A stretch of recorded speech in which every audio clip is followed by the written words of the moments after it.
Meeting to order. We'll have a moment of silence.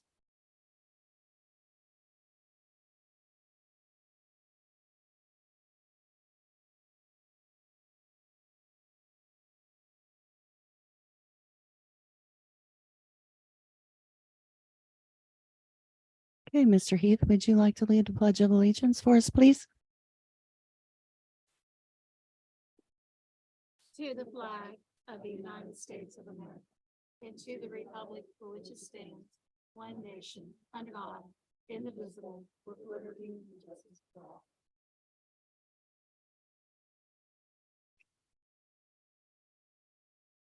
Mayor Kim Harrison Edwards. Here. Here. Here. Here. City manager Nate Kingsbury. Present. City attorney Brian Bailey.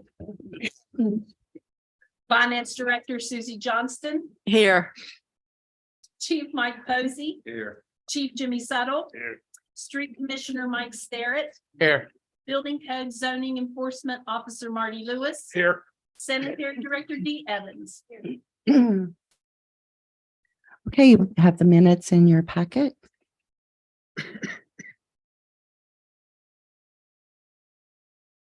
We'd like to welcome our visitors that we have that came out this evening.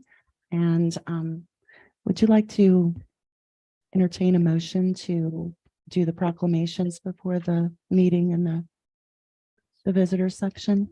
Anyone? I move that we amended agenda to do our proclamations for our Lewis County High School Choir and our Lewis County High School Band.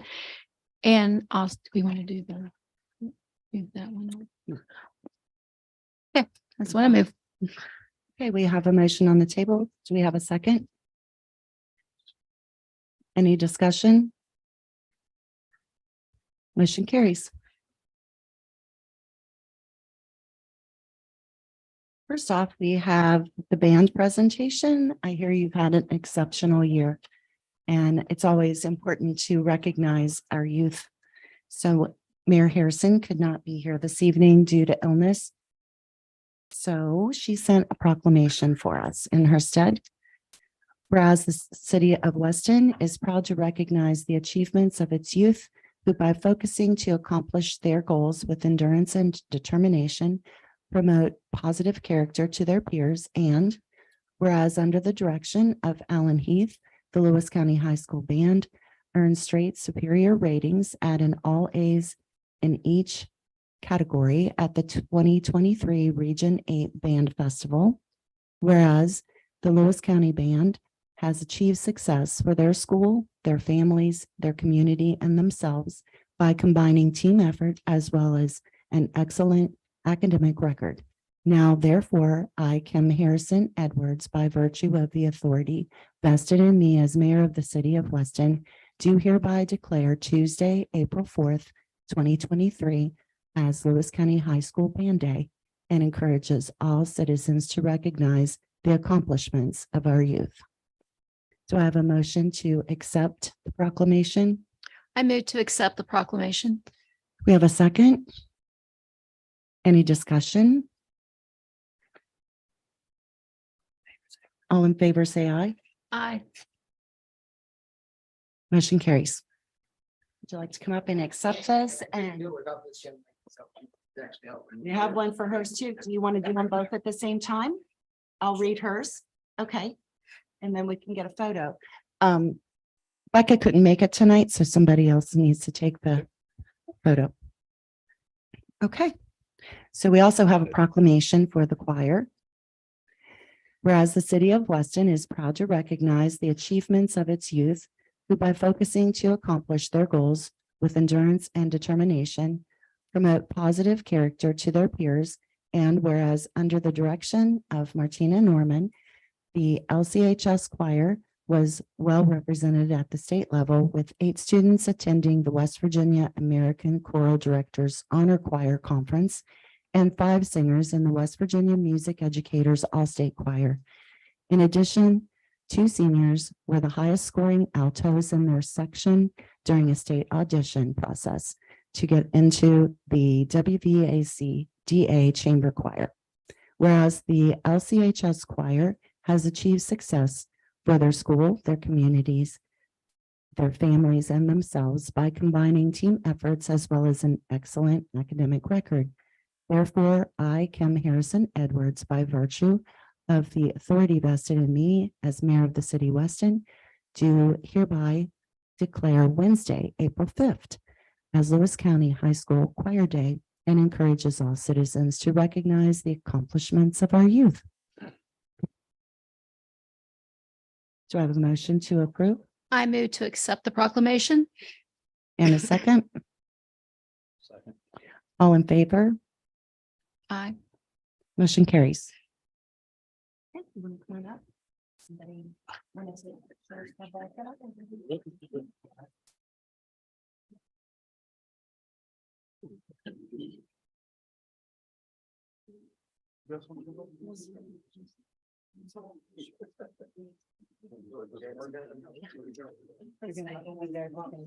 Congratulations. Thank you for your dedication to the students.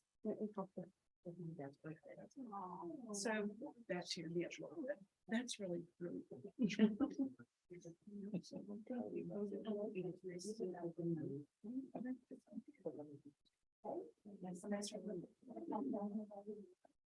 I will get easier to get along. I'll be sorry now. Let me see. Go a little bit really that way. Nate, I gotta get you. Yeah. All right, you ready?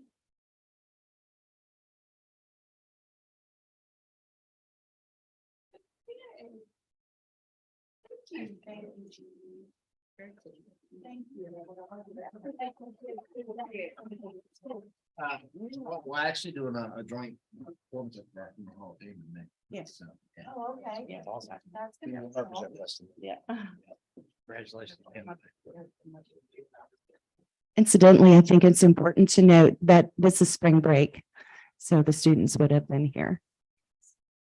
Yeah, it's hard enough. I'm here. Great. Yeah. Thank you. Thank you. Okay, we'll resume the rest of our agenda with the approval of minutes. Has everyone had time to review the minutes, or you need a few more minutes?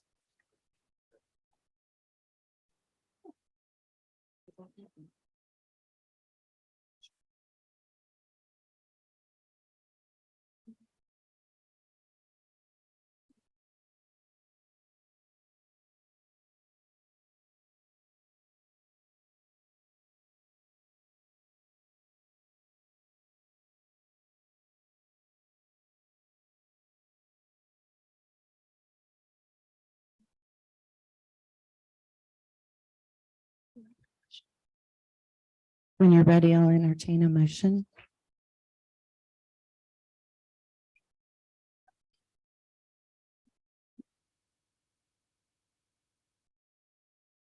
Yeah. I move to accept the minutes of all meetings. We have a motion. Do we have a second? Any discussion?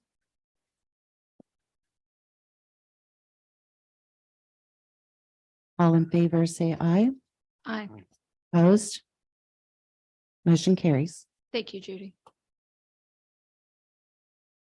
Next, we have the visitor section, 5-minute time limit. Is Ray here? Ray signed in. I don't think he was supposed to be here for EDA. Shonda Hicks.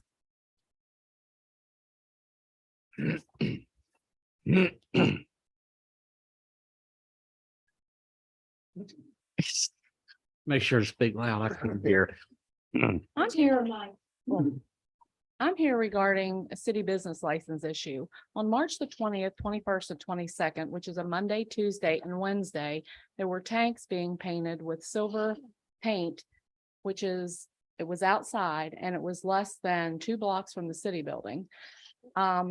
various vehicles got damaged because of the overspray.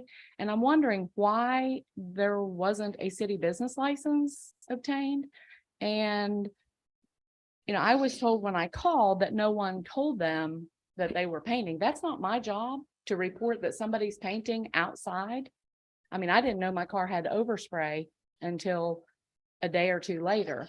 And several people came to get them buffed out or whatever. Well, the people that did this didn't have any insurance or anything, and they literally brought shout and rags to clean our cars with. So that's unacceptable to have that problem and nobody address it. And I don't know how we go about making sure that people do get a business license, because if they had a business license, you would know they didn't have insurance, so they wouldn't be able to work in the city. So that's one concern. The other thing is, why does the fire whistle go off at 10 o'clock at night and nothing is enforced? Because it was 10 o'clock, then it's 10:15, it's back to 10 o'clock. People are still roaming around. I understand that's the curfew supposedly, but nobody does anything about it. So why does it blow at 10 o'clock and wake everybody up? My next thing is bicycles. Why are bicycles allowed to run at night without lights of some sort? We have a lot of homeless here that are doing their drug business at night. They can't be tracked because you can't see them, and not just them, but anybody. It's a safety hazard.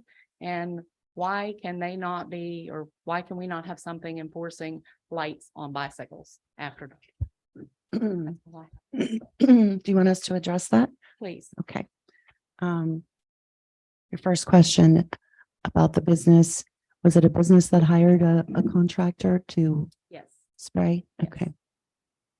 Okay, Marty, can you answer that? Yeah.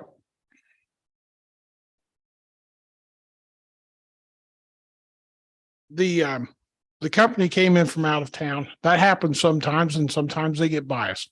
So we try to catch everybody. That's part of the reason, drive around the town looking for jobs where people are doing work. The type of work they were doing by code doesn't require a permit, but they should have had a city business license. I have a number and the name of the guy. I have not been able to get a hold of him, but I do have a number that's supposedly his number and his name. Been trying to get a hold of him, but unfortunately, every now and then people slip in, slip out. I caught bad lizard granite a couple of weeks ago, about 3 weeks ago, doing work in Shady Brook, no permit or anything. So. And this is why those procedures were put in place, actually, is to safeguard against something similar to what just happened. So the business, Nate, you can chime in if you want. The business that was hiring these was a local business. Mhm. Okay. Yeah. Have you had a conversation with the local business that? Not with the owner. I talked to the gentleman that works at the counter there. He was supposed to have the owner get back to me as of Friday, and I hadn't heard from him. I would assume that's where the liability would lie then. That's what we've assumed. I mean, I think for all intents, it's a civil matter in the sense that damage was done to people's cars and outside of our purview, right? We didn't authorize the work or anything of that nature. It's all on them. It's between those who've been damaged and the business itself. And I can't offer any more really than that at this point. So legally, Brian, if you hire a contractor and the work performed causes damage and that contractor has no insurance, would that not fall on the business owner? Is that one of your gray areas? Well, I mean, you're asking me to comment on a matter that I don't necessarily think is a city person, a city actor. I don't necessarily think the city is involved per se in whether somebody spray painted a car or spray painted a house. They did it outside the scope of our rules, for lack of a better word. And so to comment on anybody's liability, I think that goes outside the purview of what I'm here for. To I be understand. honest with I'm you. sorry to put No, you that's on all the right. spot. I was just trying to help our citizen. No, you're right. And that the first conversation would be with the business owner that hired the I company. think so. And I think you end up, it's personal damage. I'm not Sure. trying to give any legal advice here, but Sure. from our point of view, it's something just like somebody was driving down the road and hit your car. It'd be between you and that person to work that out and whatever means you have available to you, insurance. But Or my insurance. concern is it happened within sight of the city parking lot. If you can't see that, what else are we missing? That's my point. I mean, it was less than 2 blocks. You could see and smell the overspray for days. So somebody should be out there checking this out. That's not up to the citizen to report that, hey, Susie over here is painting her car outside. Does she have a business license? I mean, that's, just crazy to say that, but still, it's right there in front of you. What else are we missing? And that could have, a city business license could have prevented all the damages. And I know of at least 8 cars that were damaged at that time. Our Jeep parked near the city building where we park out back was damaged from the overspray. So, I mean, my concern is we need to be more vigilant with our jobs. I mean, that is very disturbing to me because what else is just totally being ignored that close to home? It's not like it was across town. It was right there. I understand. I would just like to comment that Okay. part of our job, Shonda, as you said, is to enforce businesses to get permits and all. So if it comes to the point, being that citizens within city limits and people may have had their vehicles within the city had got damage done to their vehicles, I think the city should stand as an ally to these people as far as saying, hey, they did not have a business license. They did not have a permit. They should have had those things. So at some point, I think it's only fair, being that was part of our job, that we at least stand to say they didn't have this. And I think if we're asked, we'll say that. We're not trying to. Yeah, and I'm just Yeah. saying, not walking completely away from the people this happened to. So, I mean, I got a call from a gentleman about it and we immediately responded to the incident because I was like, I don't know why your car's got gray on it and why I didn't know anybody was painting right. that day. And so we followed up immediately with it. And I think I referred that to you, didn't I, Mike? And you went down and talked to him about it. And that's when we found out. Yeah. So I think From a legal standpoint, just saying, yes, as a city, we know and witness that they did not have a business license or come to get a permit or anything is what I'm saying. yeah, what Marty stated it. I mean, our code, the International Building Code doesn't require permits for painting. So I don't think their work would have qualified for a building permit, whether they showed up or not. So we wouldn't have most likely, I mean, we would have ran them through our business license process at that point if they'd walked in the door and say, hey, we're going to do a painting project. But that didn't happen either. We didn't know that they were even out there. Yeah. So- Yeah, that's what I'm saying on Yeah. their end. Yeah. So, Because this is a commercial job. This Right. isn't painting a fence. So, no, It doesn't differentiate in the code. yeah, It doesn't say a difference between painting your bathroom walls or painting. so it's something that needs changed or something that needs looked at. That's in the international residential code, building codes. Yeah.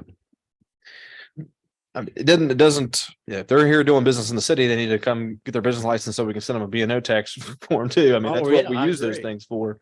And so Yeah. we're not ignoring them because we want to, but if people can come in at 2:00 in the morning and do business in the city of Weston, and we're not going to know about it, you Right. know, and I I hear know- Ms. I knew- Hicks's yeah. assertion that we should be out there being vigilant about it. And I think we're trying to the best we can, but we can't be everywhere all the time, Shonda. I understand, Yeah. but this was broad daylight from 7 o'clock until like 5 o'clock in the evening, 3 different days, right in the city. I mean, within walking distance. Yeah. I mean, I'm just, Okay. Noted.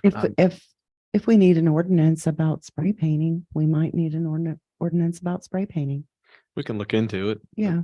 I think you'd be adding extra to the building code at that point, I guess is the Right. point I would like to make, Right. you know?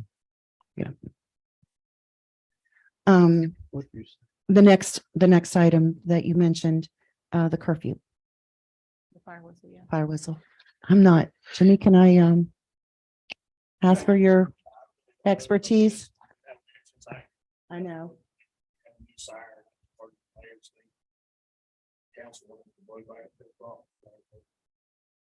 Is there, I know that there it's a certain time that it's tested by law. It's tested every weekend on Sunday. Right. Okay. Sometimes they can say. Okay. So this is not something that is mandatory and it's not a test or. I think our understanding is council can make that change anytime you guys would like to. It's a matter of policy and it's programmable, right? So we can kind of go up there and change it pretty easily. I think also what she is alluding to as well is 10 o'clock, juveniles are supposed to be off the streets. Yeah. There, I've seen them out 12:30, 1 o'clock. And not pinpointing anybody doing wrong, but usually they're doing wrong. Right. At that point, and I think that's the other thing she was alluding to, are we doing anything about these? Curfew? What's our standard procedure, Mike? It gets stressed. Bear in mind that at 4 o'clock, there's only one guy working, Mhm, is what it is. mhm. And the bicycles, I came out early Thursday morning and stopped 2 of them myself. But it gets stressed, it's just one of it. No, I understand that, and I'm not picking. I'm Yeah. just saying, especially with the fire whistle, if nothing is being enforced, then why can't we do away with that so we can sleep in peace? I mean, really, I'm just going to put my citizen hat on here. I don't really see the necessity in having the 10 o'clock whistle. no. I think we can still enforce, am I wrong? We can still enforce the curfew. Yeah, time is time. Yeah, fire whistle or not. So I think it's completely up to you guys. Could you go to bed at 10:15? Just messing with you. Some nights it's 9:30, Yeah. but I'm awake at 10. Yeah. It's And I know it's where I live and that's not anybody's fault, but I get the brunt. not the of first all time of that it. someone Yeah. has mentioned And that. I'm just, if it's not necessary, is it something that we can address and get rid of? And I know I've been here longer than 5 minutes. I didn't know how this worked. No, You're it's gonna want me okay. Back again. It's okay. We appreciate you. Is this something that council would like to entertain to be put on the agenda in the future? Sure. Thank you. Thank you. And then the bicycles at night. Hey, I have a question. I thought that it was a law somewhere where they had to have reflective properties on the bike and the light if it's past dark. What is it? That's that lights in the front and the back. If you're going to drive it at night? Where is that all the time? Is that all the time or just riding at night? Okay. Okay. Can I ask a question on Yes. that? What do you do if they don't? Do they, if they're, Push. okay, till they're out of sight? Well, yeah. Well, I didn't know what you did. I I mean, just, true, no, I can write them a citation for an ordinance and we'll never see a penny of it. oh, I'm sure. Trust me, I know. Thank you for your time. Thank I you, appreciate Shonda. it. Thank you. Oops, I don't fall down. Sorry about your car.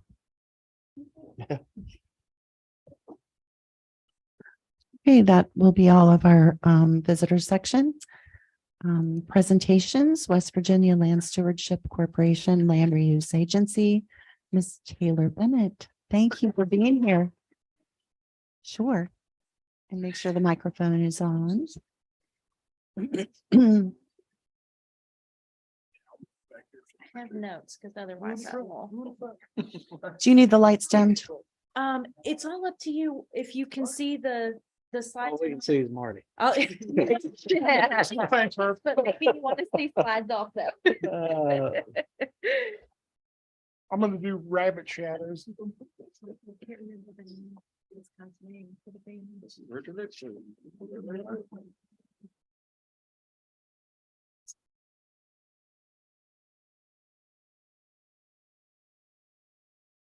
Oh, that's fine. This is great. That's great. You want an introduction or you want to? Needs one. Do I need one? So you go ahead, Marty. As we promised and I'm sure you've been looking forward to, this is Taylor Bennett. She's with the West Virginia Land Stewardship Corporation. She is the expert when it comes to land use agencies, and she's here to answer any questions that you have, give us any assistance that we need, and she's the guru. It's all good. So I put together a little presentation for us. But really, this is time for y'all to ask whatever questions that you have. Oh, sorry. I'm short. I can't help it. So just, as we're kind of going through this, please feel free to interrupt me and ask any kind of questions that you have. I'll also leave, it's not very long. It's not a very long presentation. So there will be time at the end for some discussion and questions and that sort of thing as well. So can you advance to the next slide, please? Awesome. Thank you so much. So, as Marty mentioned, we're here today to talk about land reuse agencies. And Marty said, my name is Taylor. I'm the executive director of the West Virginia Land Stewardship Corporation. I love the work that I do. And I love it because I believe that the problem properties, the properties that are now causing a lot of challenges for communities across West Virginia, can become a foundation that we build strong communities and strong economies for our communities on. I really believe that. And so I'm here today to talk about land reuse agencies with you because I think that they can be one of many important tools that we use to do that.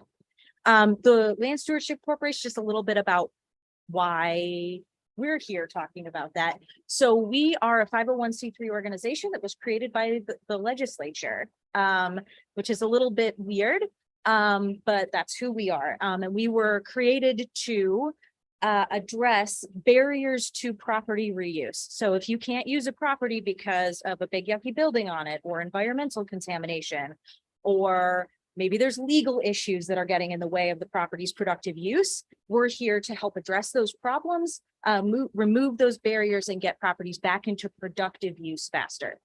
And that's kind of the bulk of what we do. We are also the state's statewide land bank.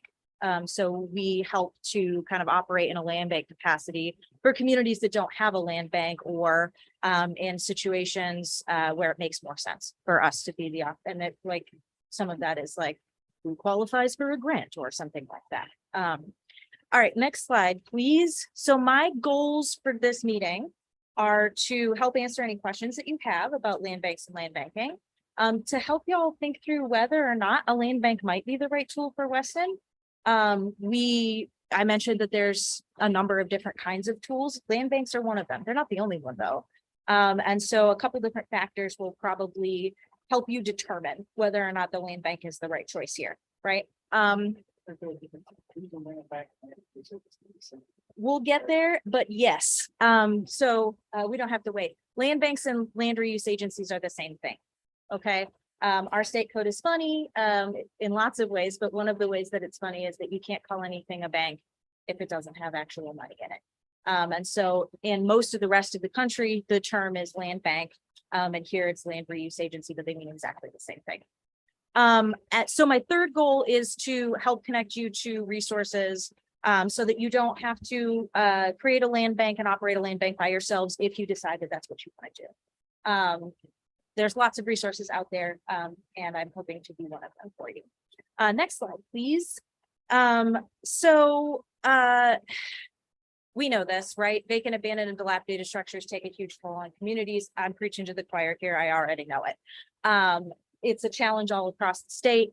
I think WVU estimated that there was some wild number, like, I don't know, 250,000 properties that needed immediate demolition, something like that.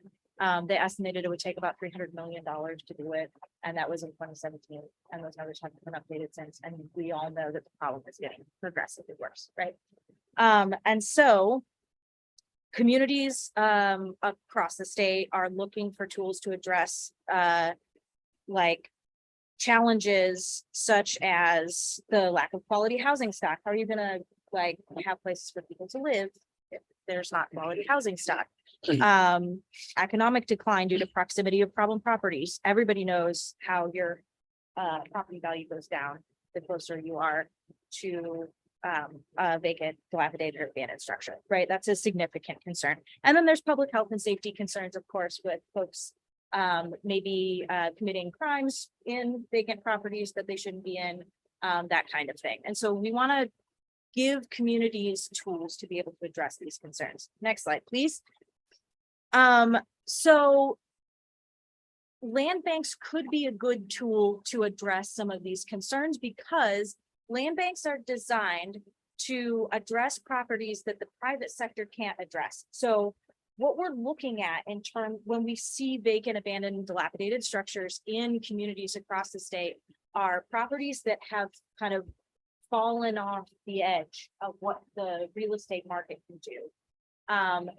We hope that the real estate market is able to address like the bulk of our land reuse needs. Like just private purchasing of property would be enough to keep properties in productive use on the tax rolls. But what we're seeing based on the way that our market, our real estate market is now, is that the market is not equipped to deal with a large number of properties. And that's where land banks can come in, or land reuse agencies can come in. They sit in the space between properties that are causing problems, and they create a bridge to redevelopment for those properties. And we all know that the faster we can put properties back into productive use, the more of a tax base we have, the less health and safety concerns we have, right? The sooner we address those challenges, the better for our community. Next slide. So let's define some terms. We already talked about how land reuse agencies and land banks are the same thing. A land reuse agency is a quasi-governmental board that the board is made up of volunteers, usually volunteers and city staff. It's really important. I'll say now, it's very important for a land reuse agency or a land bank to have very strong ties with the local government that it's operating under. When I served on the land reuse agency board in Huntington, one of the ways that they did that was to have several experts on the board. Like me, I wasn't employed by the city. I was just a citizen who I feel really strongly about this stuff. And so I have volunteered to be on the board. But they also had the finance manager, the director of planning and development, and the public works director on the land reuse agency board. And that really helped the board to be very connected with kind of inner workings of the city and the plans that the city had for property reuse. It also helped folks it helped us avoid like some bad actor stuff. I know. So basically the example there would be that our finance manager would say, oh, don't sell that property to this person. They haven't paid their refuse fees in a number of years. And so we would kind of be able to make more informed decisions about who was reusing property, right? Which I think was really important. The other thing that's really important to mention here is that land reuse agencies are really deeply connected to the needs of the community. So that we talked a little bit about like having folks on the board that are deeply connected with the goals of the city. You also want to have folks on the board that are plugged into kind of what community need is. So do we need housing, or what are the things that that citizens need to? It's good to have a balance of that kind of thing. I have my note to myself was not particularly clear. I said, and code reference. What I meant to mention is that, so the land reuse agencies are enabled in the state code under chapter 31, section 18E.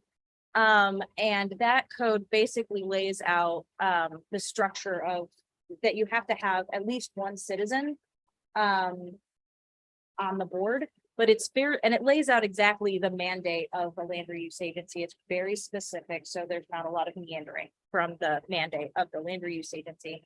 But it does give communities that would pass an ordinance some leeway to design how their board is going to work, basically. So you get to, as city council, have control over who's on the board, and you can write that into your ordinance or not, depending on what you would decide to do. And so that's really up to you and how it would function best in the community. Next slide.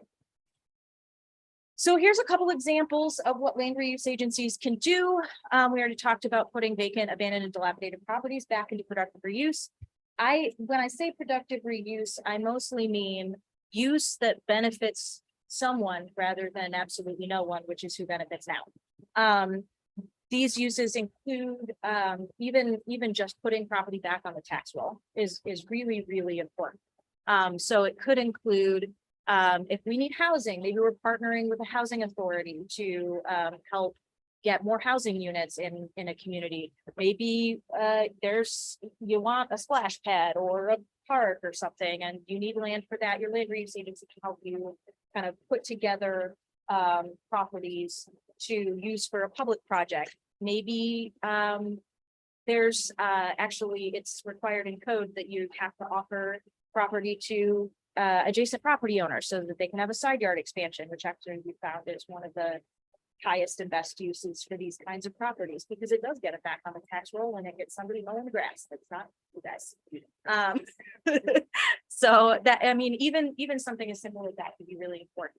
And then it also provides an avenue for the city to address larger issues that kind of stand in the way of reuse, like we talked about, legal barriers or environmental contamination. And it gives folks it gives a community a vehicle to do, say, brownfield remediation if you would come up against something like that. Next slide. Oh, I wanted to say one more thing about that. Sorry, I missed it. I missed one important point. All of these needs that we just talked about, so all the things that a land bank can do is to address the needs that are like in a community, right? And I wanted to talk a little bit about how you might identify those needs, because I think that the way you identify those needs is going to drive the work of the land reuse agency, and it's going to kind of drive the scope of what they're going to take on and what's not going to be part of their job. And so a couple different ways that land banks across the state are using to identify the needs of their community include things like a comprehensive plan. So I don't know if you have a comprehensive plan. If you do, the comprehensive plan went through there's like a whole process of community input that has to happen with that. I'm sure you're familiar. And so in that comprehensive plan, I mean, that process is a great way to surface community needs, right? And so having the land bank follow the comprehensive plan can be a great way to kind of know what everyone's doing and have everyone on the same page. We're all going to do the comprehensive plan together, and that can be their mandate. Another way is community input processes that are designed by city staff, which would be approved by you guys. So if you wanted to know what to do with a specific property, you could solicit community input. But again, all of that would have to be approved by city council. And then the other way that you're kind of seeing needs would be if individuals, businesses, et cetera, are kind of coming before the land reuse agency board and saying, I need property to blah, blah, blah, blah, start a business, build a house, whatever. And so that would be another way that needs would sort of surface as a part of having a land reuse agency. I wanted to mention that because, as I said, I think that that's really important in terms of kind of knowing what you're getting yourself into, right? How is the land reuse agency going to decide what it works on? And really, that's up to you guys. All right. So things that land reuse agencies can do, they can acquire property, they can hold property, they can collect rent and be a landlord if you want them to, or not, if you don't put that in your ordinance, and they can dispose of property, they can sell property. The property that they sell has to be agreed upon by, based on the bylaws. So it can be like a 2/3 majority vote or a simple majority vote, whatever is written in the bylaw that you approve.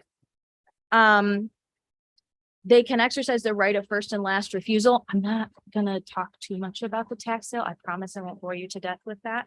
But you're all aware that property tax debt is sold.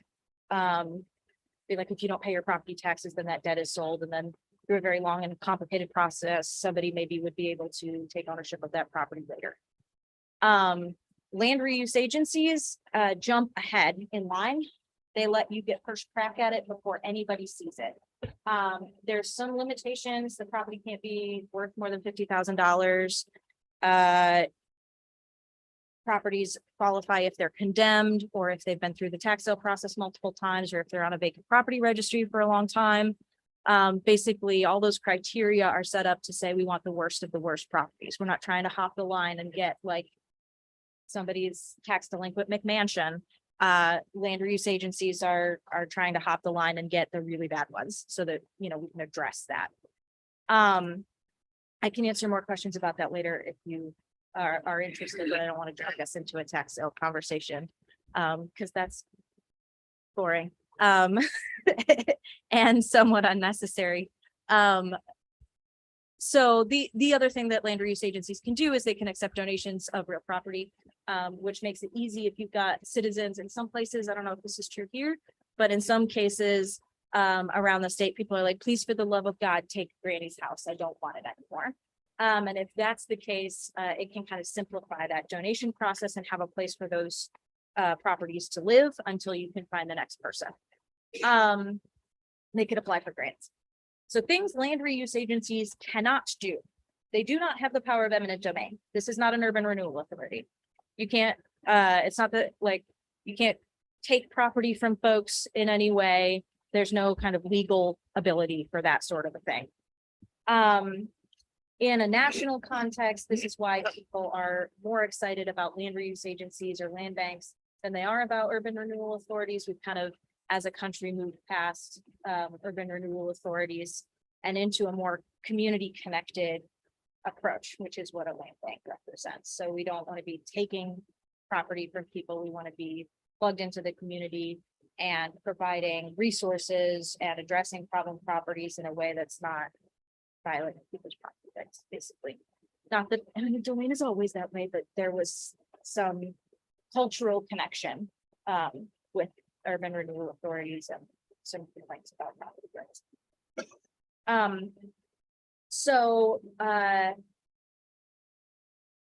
The land reuse agencies can't operate outside of the jurisdiction of the local government that they are created as the subset of, right? So you get Weston city limits and that's it. There are some exceptions.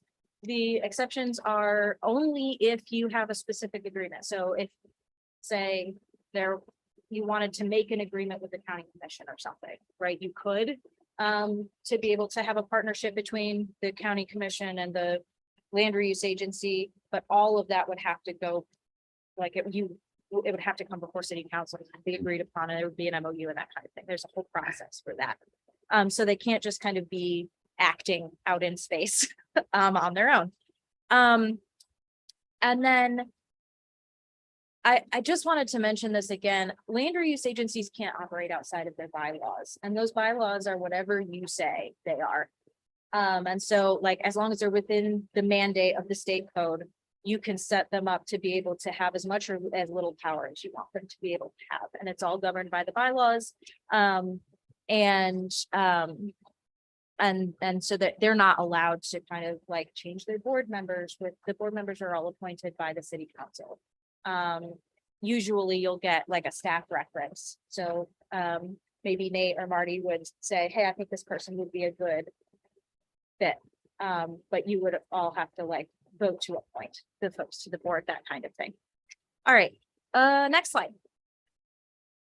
So I just wanted to put a little bit of information here about what, just as I kind of think through land reuse agencies, and as you were thinking through, obviously I'm a big proponent of land reuse agencies and land banks. I run one, I think they're great. But they're not always the best fit. And we've had a couple communities that I've been talking to recently where they've decided, no, you know what, this is not the right fit for our community. And I think that careful consideration of the benefits and then some of the others, like the other considerations that you would want to make or that you would need to make if you're starting a land reuse agency is really important here. Land reuse agencies prioritize best use rather than highest bidder. The story that I love to tell about this is that, so I live in Fairmont, so I'll pick on them. They don't have a land reuse agency, but they do have a fire station. And that fire station is old. and decommissioned. They built a new shiny new pretty one. And now they have an empty building that is sitting there. It's in great repair. It could be something useful. But they have to sell it. They're obligated to sell it to the highest bidder, right? And so this is the code reference is escaping me now. But so everybody, all municipalities in the state, I'm sure you're familiar, are required to dispose of real property valued above $1,000 by public auction. Okay, so you have no control over who bids on that or who gets it. It's really a shame because in Fairmont, they're going to have to auction off this firehouse and they don't know who's going to get it. It could be somebody that wants to use it to store tires in it or leave it sit there when it's in a really important place in the city, and it could be an anchor business for a neighborhood or, you know, something really useful for the economy and for the city. And so if they had a land reuse agency, the board could just decide where it went and they could request a price that they felt was fair for that property. And so they could say, hey, we've got, I don't know, maybe it's a different type of building and they needed to do some remediation or they needed to do some demolition on a property or whatever, and they put $5,000 of demo into the property. They could request to make that money back on the sale. And then the board would vote.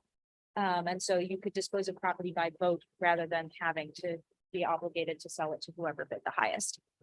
It returns property to tax base. We already talked about that. Simplifies donations and disposition. We talked about that.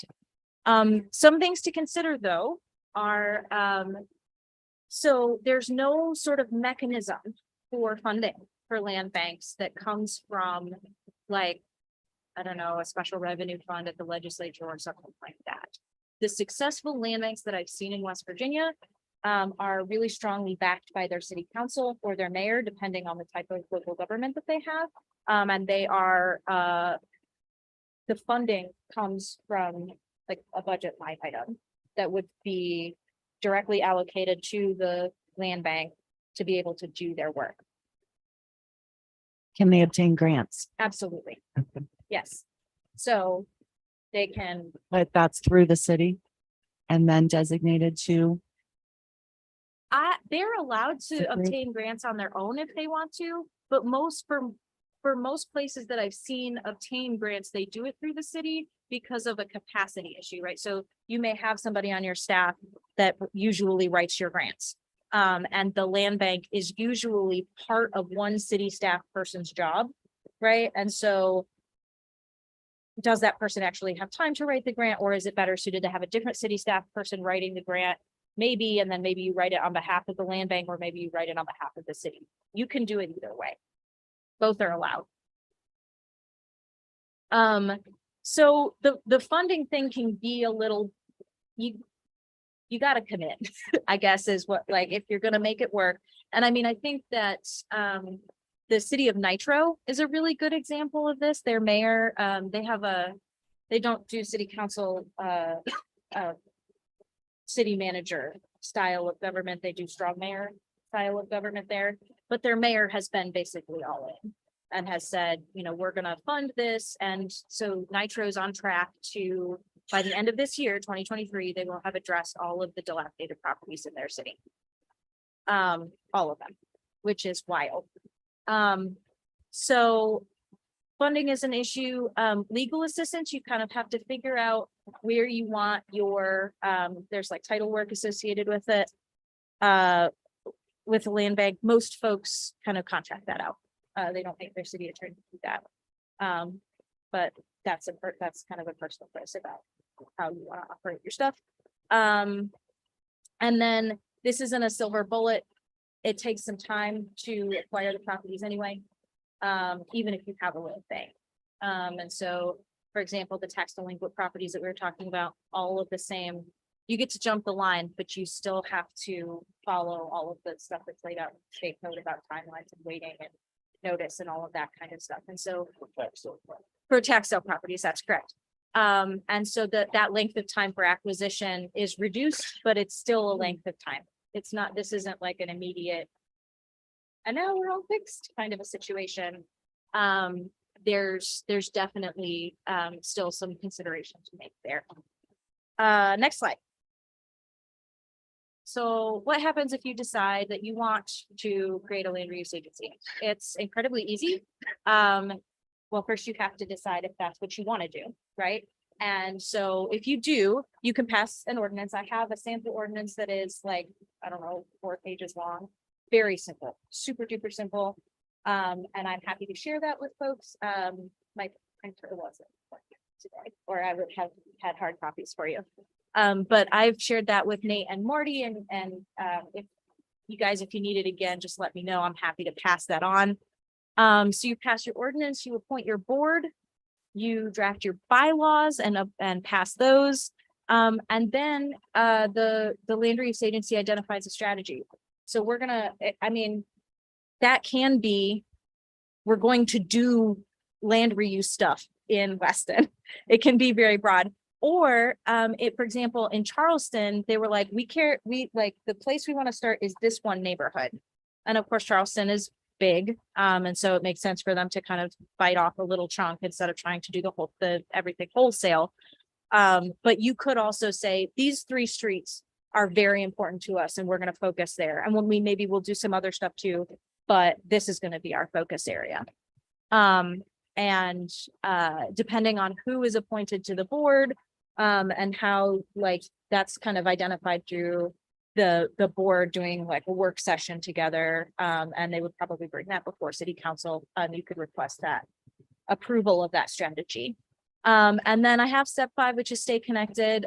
There's a group of folks that meet really regularly that Marty is actually part of, and Nate too. We meet monthly to provide best practices and support for land reuse agencies across the state. And so we're pretty consistently sharing, hey, what worked for you guys? This is what's working for us. And, providing support and best practices so that folks aren't kind of like having to go it alone. And we're kind of helping connect folks so that we're all sort of following the code the way we should be doing, and, have the resources that we need. So next slide. That's the end of kind of the formal presentation that I have for you all. I wanted us to kind of be on the same page for some of our questions, but I'm happy to answer any questions that you maybe have about land reuse agencies, anything like that. We have the college, WVU, College of Law. We have that included in our packet about the land reuse agencies. Now, the ordinance that is in our packet, was that the ordinance that she shared with you? Or, I don't know, technically, I don't even see what was in the packet, but the ordinance we looked at last month was not the one that she provided to us. It was Okay. something I'd created with the help of the city of Nitro to use their version of I guess their instigating document to start their That's land use review. That's a fantastic Okay. place to start. So the one that I built my template off of is from the city of Princeton. And I liked it because they had kept it so simple. And it's really easy for communities that maybe don't have a city attorney on staff. They just kind of get a couple hours here and there. But if I was going to point to a successful land bank, I would point to Nitro. So that's a great foundation to start from in terms of an ordinance. another question. So if we had a land reuse agency, my understanding is that we need an employee for that and also to contract out for an attorney. So here's how most folks do it. You can do it however you want. It's entirely up to you and to like city staff about how it gets managed. I can tell you what most folks do. There is not a single land bank in the entire state that has a full-time employee. Oh no, just me, just mine. And we have 2. Our shop isn't very big. There's just 2 of us. Hopefully there will be 3 of us soon, but we're statewide and we're really small. So what most land reuse agencies that are attached to a local government do is they apportion like a percentage of someone's time. This is going to be 30% of one person's job or 20% of one person's job. And then that person is in charge of maintaining the property inventory and putting together meeting packets for the board meetings and entertaining bids and offers from the public when they want to purchase a property or that kind of thing. And kind of keeping the guts of the land reuse agency working properly. In terms of contracting out title work, yes, except for that is not, I'm not talking about contracting, like having another attorney on staff. I'm talking about like, we need these 3 property, we need title work done on these 3 properties. Could you do that for us? Kind of a thing. So it's not like, the reason you would contract that out is because you don't want to bog your city attorney down with the little stuff, that kind of thing. Okay, thank you. Yeah, I had a question. Appreciate your time. As far as obstacles and issues Mhm. that kept this program from working for some communities, what were they? So that's a great question too. So the conversation that I had was with a community of about 100 people. And they decided that a land reuse agency wasn't right for them because they didn't feel like they could staff the board. So they didn't feel like there was enough folks that really would have like had the level of community expertise to have like citizen engagement in the way that they wanted. And then they only have 2 full-time, not counting their police officers. They only have two full-time, no, it was 1 full-time staff person and then a part-time staff person. So they just didn't have the capacity and it didn't make sense for them to do it. Also, the volume of property that they were talking about was relatively low. So they wanted to address maybe 12 or 13 properties. That volume is just not, they're going to be able to handle it without the land reuse agency. Right. But Beach Bottom just got like passed an ordinance to have a land reuse agency and they're really small too. And they decided it was the right choice for them. What size is Beach Bottom again? I think they have. I'm gonna guess at a number and no one can hold me to this. I think they have about 300 or 400 people. Okay. So it's still really small. We were going to be the smallest land reuse agency in the state, but I guess that title's gone now. I'll look it up when we're done and then. Yeah, that's fine. But I mean, it can work for smaller communities. I think it's a lot about how engaged your city staff is and how much like how much buy-in there is from city staff and how much like, I don't know, can you find somebody in your community who is excited about the work and who wants to be on the board? The boards usually meet like once a quarter. So it's not a terrible time commitment. I have a question and thank you for coming tonight. All right, so what I'm hearing is the city puts in a line in their budget to fund whatever purchase may be. So it goes for the purchase of the house, that goes to land reuse agency. So when that property is sold, does that money come back to supplement the city from, putting that money into the pot to start with? Sure. So you can make that work however you want to. When I was on the land reuse agency board in Huntington, that's exactly how it worked. They gave the land reuse agency money from the general fund. They didn't have a budget line item. And so it was just like every time the land reuse agency needed money, they would come before city council they have a strong mayor system. So they would go before the mayor basically and say, we want this money. And then the mayor would make proposals to city council and then they would vote on it. But so you could do it that way. If you're like, I want to see everything that we're spending money on in our land reuse agency, that's a great way to do it. No budget line item, you don't have a budget, you just come here and ask us anytime you want money. And then you can like absolutely have your finger on the pulse of whatever is happening in the land reuse agency. Some places do it like, I think the way they do it in Nitro is they have their own budget line item. And then the director of the land reuse agency, their city staff person who is like, that's part of their job, gets to sort of determine like a little bit more leeway in terms of like, I'm going to implement our strategic plan by getting these 6 properties at the tax sale or what have you. So you can choose to do it whichever way you want to, and both ways are functioning properly the way they should with efficacy in the state. And as far as creating the LRA, that whatever we put in the ordinance, when council makes their final vote and creates the ordinance and wipes their hands clean of it, what? I read state code as the board has a heck of a lot of authority to make its own bylaws and to adopt its own policies and whatnot, but what role does council have in general actions of that board or day to day of that board? Sure. So council appoints all of the members of that board. And so if you don't like a board member, don't appoint that person to your board. Appoint people that will do what you want them to do. That is a like oversight. I think that I like to think about it as flexibility instead of power. So land reuse agencies have a lot of flexibility to kind of creatively address the challenges associated with problem properties.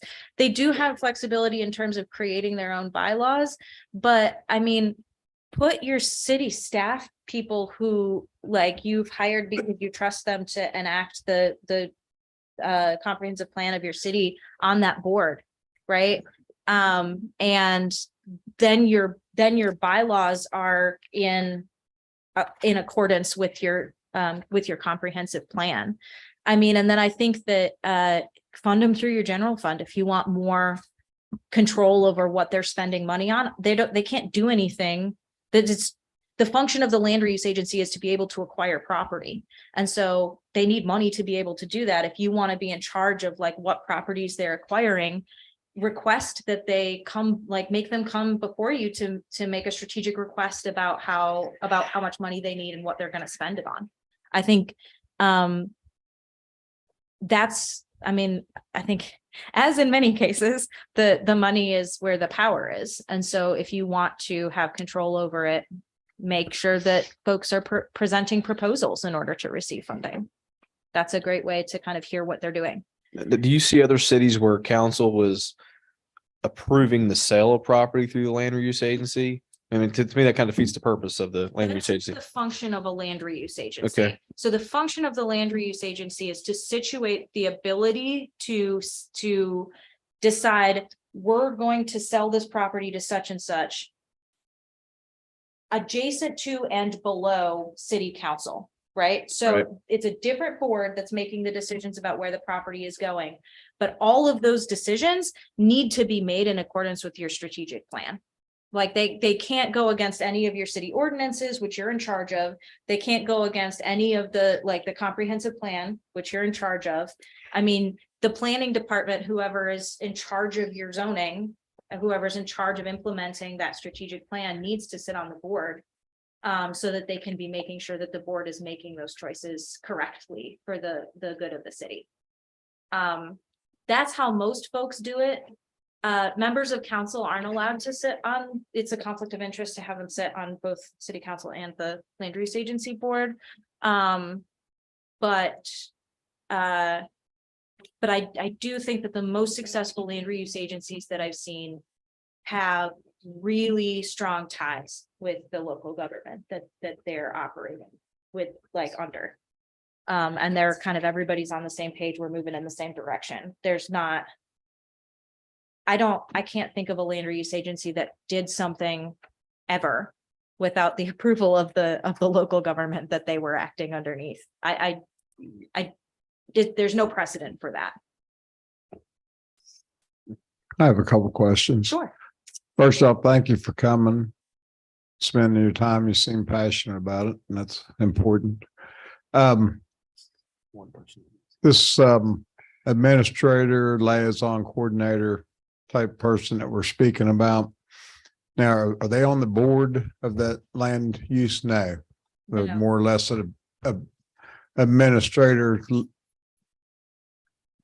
doing things that the board hoped to. Most of the time, that's correct. So you need somebody who's basically gonna be like your. It's not an executive director position, it's a coordinator position, but in the same way that like I am the executive director of my organization and I manage the board of my organization. I don't vote on the board of my organization, right? They hired me. It's similar to that, right? You don't So you want the person who's doing the daily work of it to be providing information to your board. You don't want them to be voting. So you're basically the person that you're looking to, and that would be more or less a salesman to sell the city on the things that you need and to talk to the board with their ideas and sell the idea to the city so they'll fund it. You know, Or vice versa, take the city's ideas and take them to the board and see if you can get them to implement a program and then come back to the city for funding. yeah, so the way that I've seen, I can only speak to kind of like how I've seen it function. And the way that I've seen it function is that the staff person who's in charge of the inventory, they're making suggestions like, I think that we should get signs printed to put in the vacant lots that we have so that people will know they're for sale. Or, you know, here's a packet that lists all of the properties that we're going to look at because we received bids on these properties. Here's the packet that we're going to review in our meeting. Or like that person's also coordinating with whomever is doing demolition on behalf of the city. Hey, the land bank has these 6 properties, 2 of them need to be demolished. Can we coordinate that? Those kinds of things.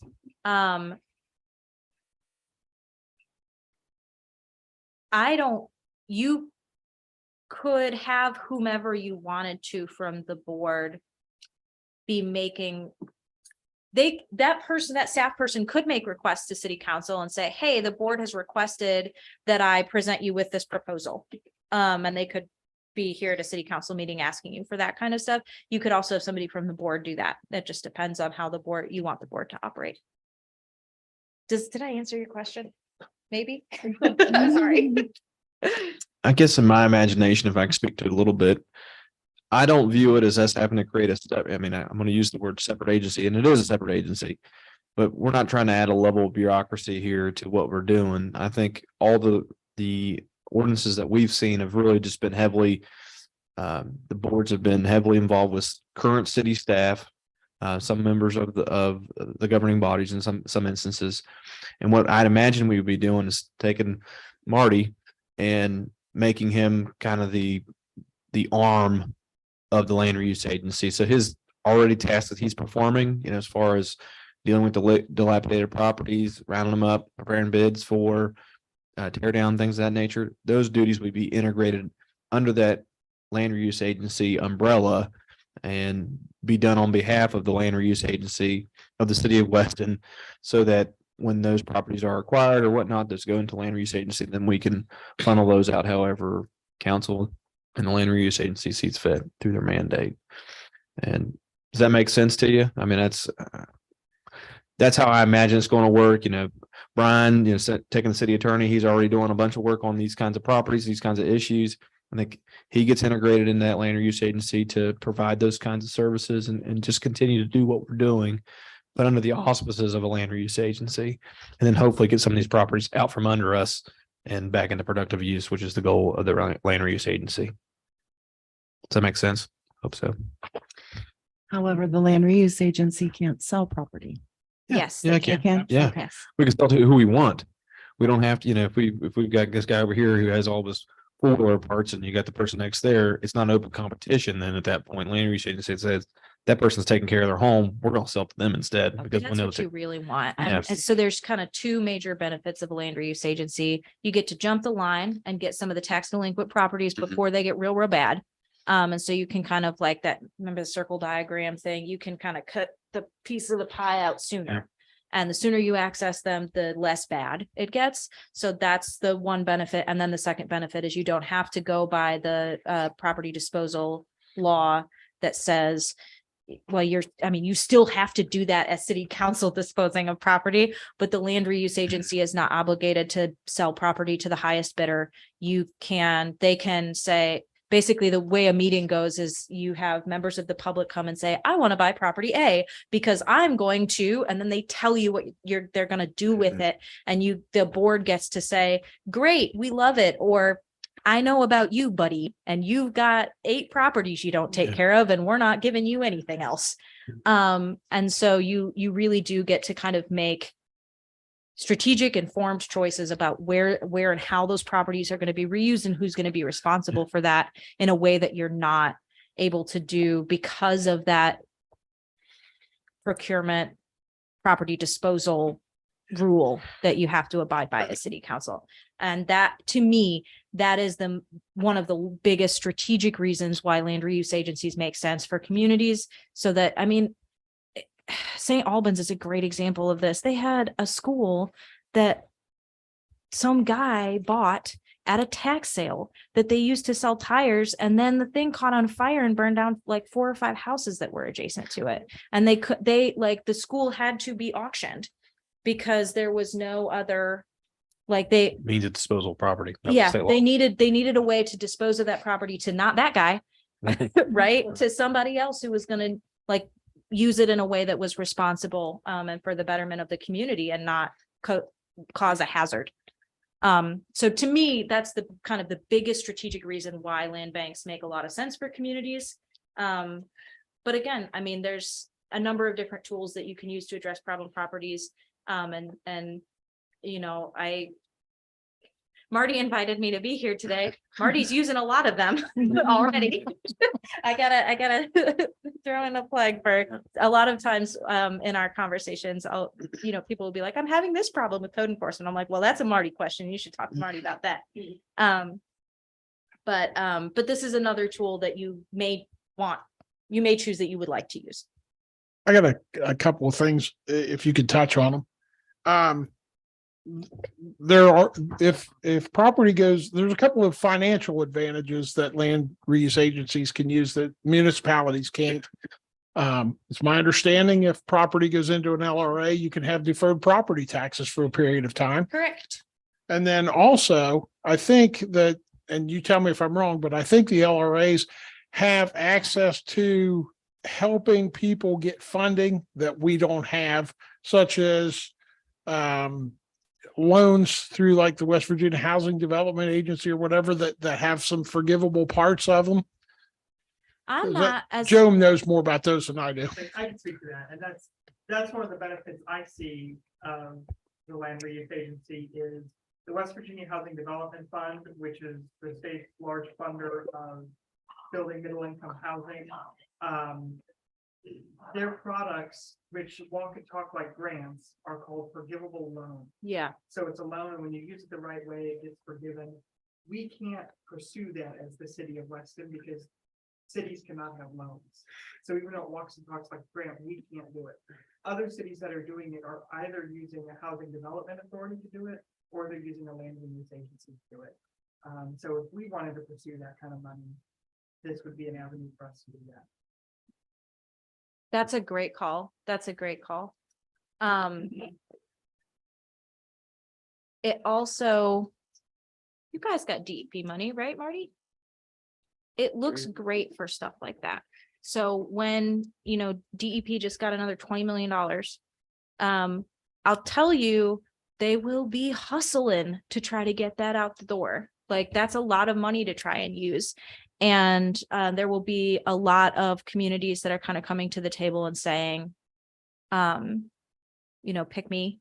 And one of the things that looks good to folks like DEP is look at this mechanism that we have to address this. We're taking this seriously as a community. We have this mechanism to be placing these funds with, or to kind of address what happens next with these properties after they're demolished, because I think that the primary stated purpose of programs like that, the demolition program at DEP, is to get those properties down, but they do want to know what's the productive reuse? How is that going back to be serving the community? And a land reuse agency can really help demonstrate that that's a concern. I have one last thing here. You said that the people who come in and they make their spill to get the property with the good intentions, what if those good intentions never come about?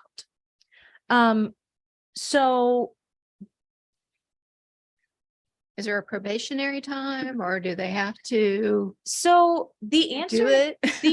the real, like, the actual answer to that is, what do you want to have happen? Yeah. If that happens. So there's two examples. So the first example that I have is in Huntington, we just did our best up front, and then once the property was sold, it was sold.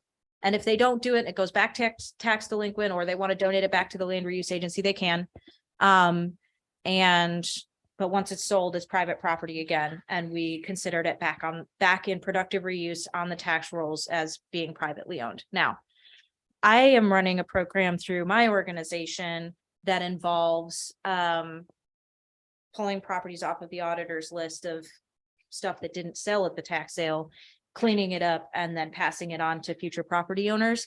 I'm going to have deed restrictions on properties that go through my agency, right? And so I'm, if the purpose of the program is we want more housing units at a particular price point, there's going to be a deed covenant that says for 30 years, you're going to have housing at this price point on this property. And so, or a reversionary clause, you can sell everything with a reversionary clause that says, if you don't do something with this, if you don't do what you said you were going to do within 3 years, it goes back to the land bank. You guys get to decide whether you want something like that. A lot of land banks are, I think you would be sort of pioneering in that area. I don't think a lot of land banks have done that because it's an extra step to the the getting rid of the property, selling the property. But if that's really important to you, there's definitely a way, like it's just a simple reversionary clause on the sale.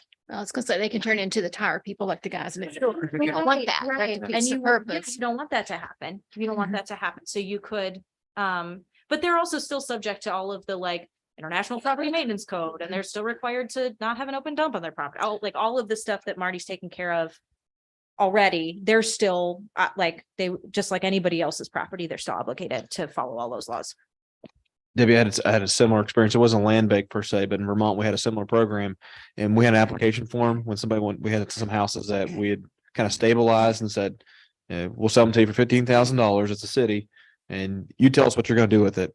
And we had people from all over the country apply for these cheap houses in Vermont, and we made them show proof of funds, so bank statements, all this other stuff, some of them required drawings.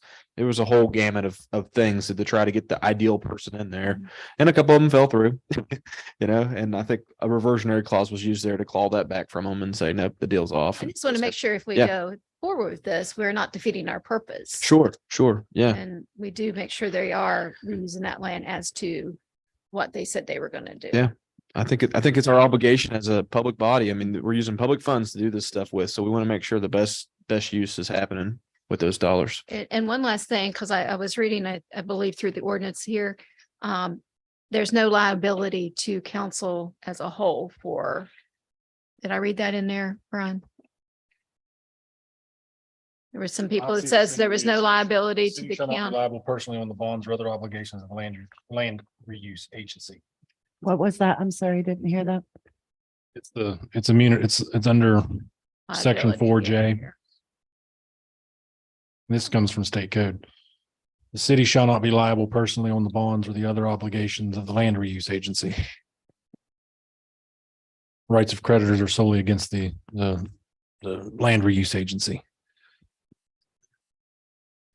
Which is why what Joe was saying is true. So even if council can't commit itself to a loan, the land reuse agency can commit itself to even like a forgivable loan. It functions like a grant, but because it wouldn't fall back. If for some reason, for any reason, the loan defaulted or whatever, it wouldn't fall back on city council. We'd be able to use the land reuse agency, would be able to use the land that has its collateral, if it's going to do something like that. So it's a view. Okay, thank you. Any Thank you other for coming. questions I can answer? No, I really appreciate it because this was informative for us. Thank you. Yeah, of course. And Marty and Nate know how to get a hold of me if more questions come up or if I can be of any further service.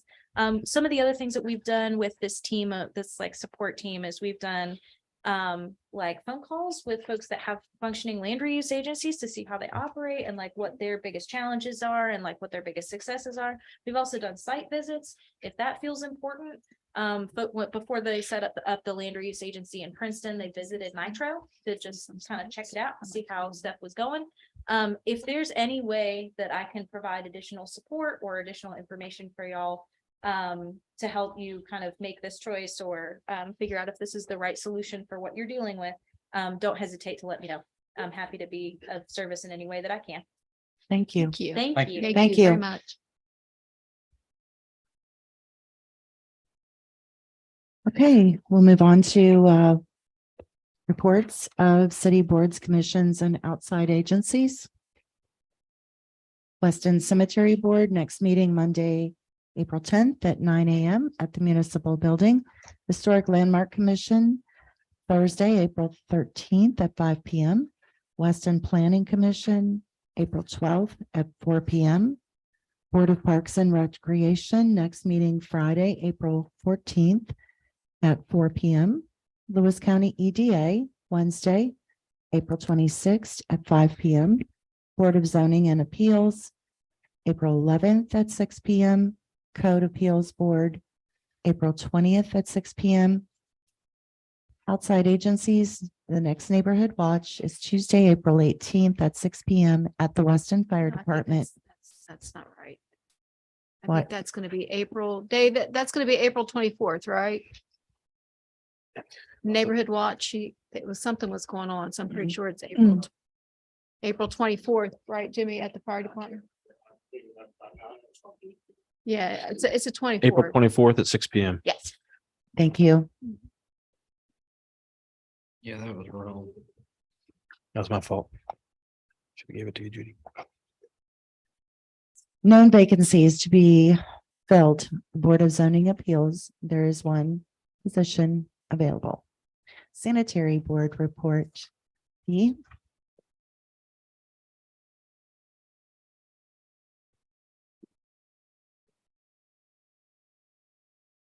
Make it real short, just bring a couple things to your attention.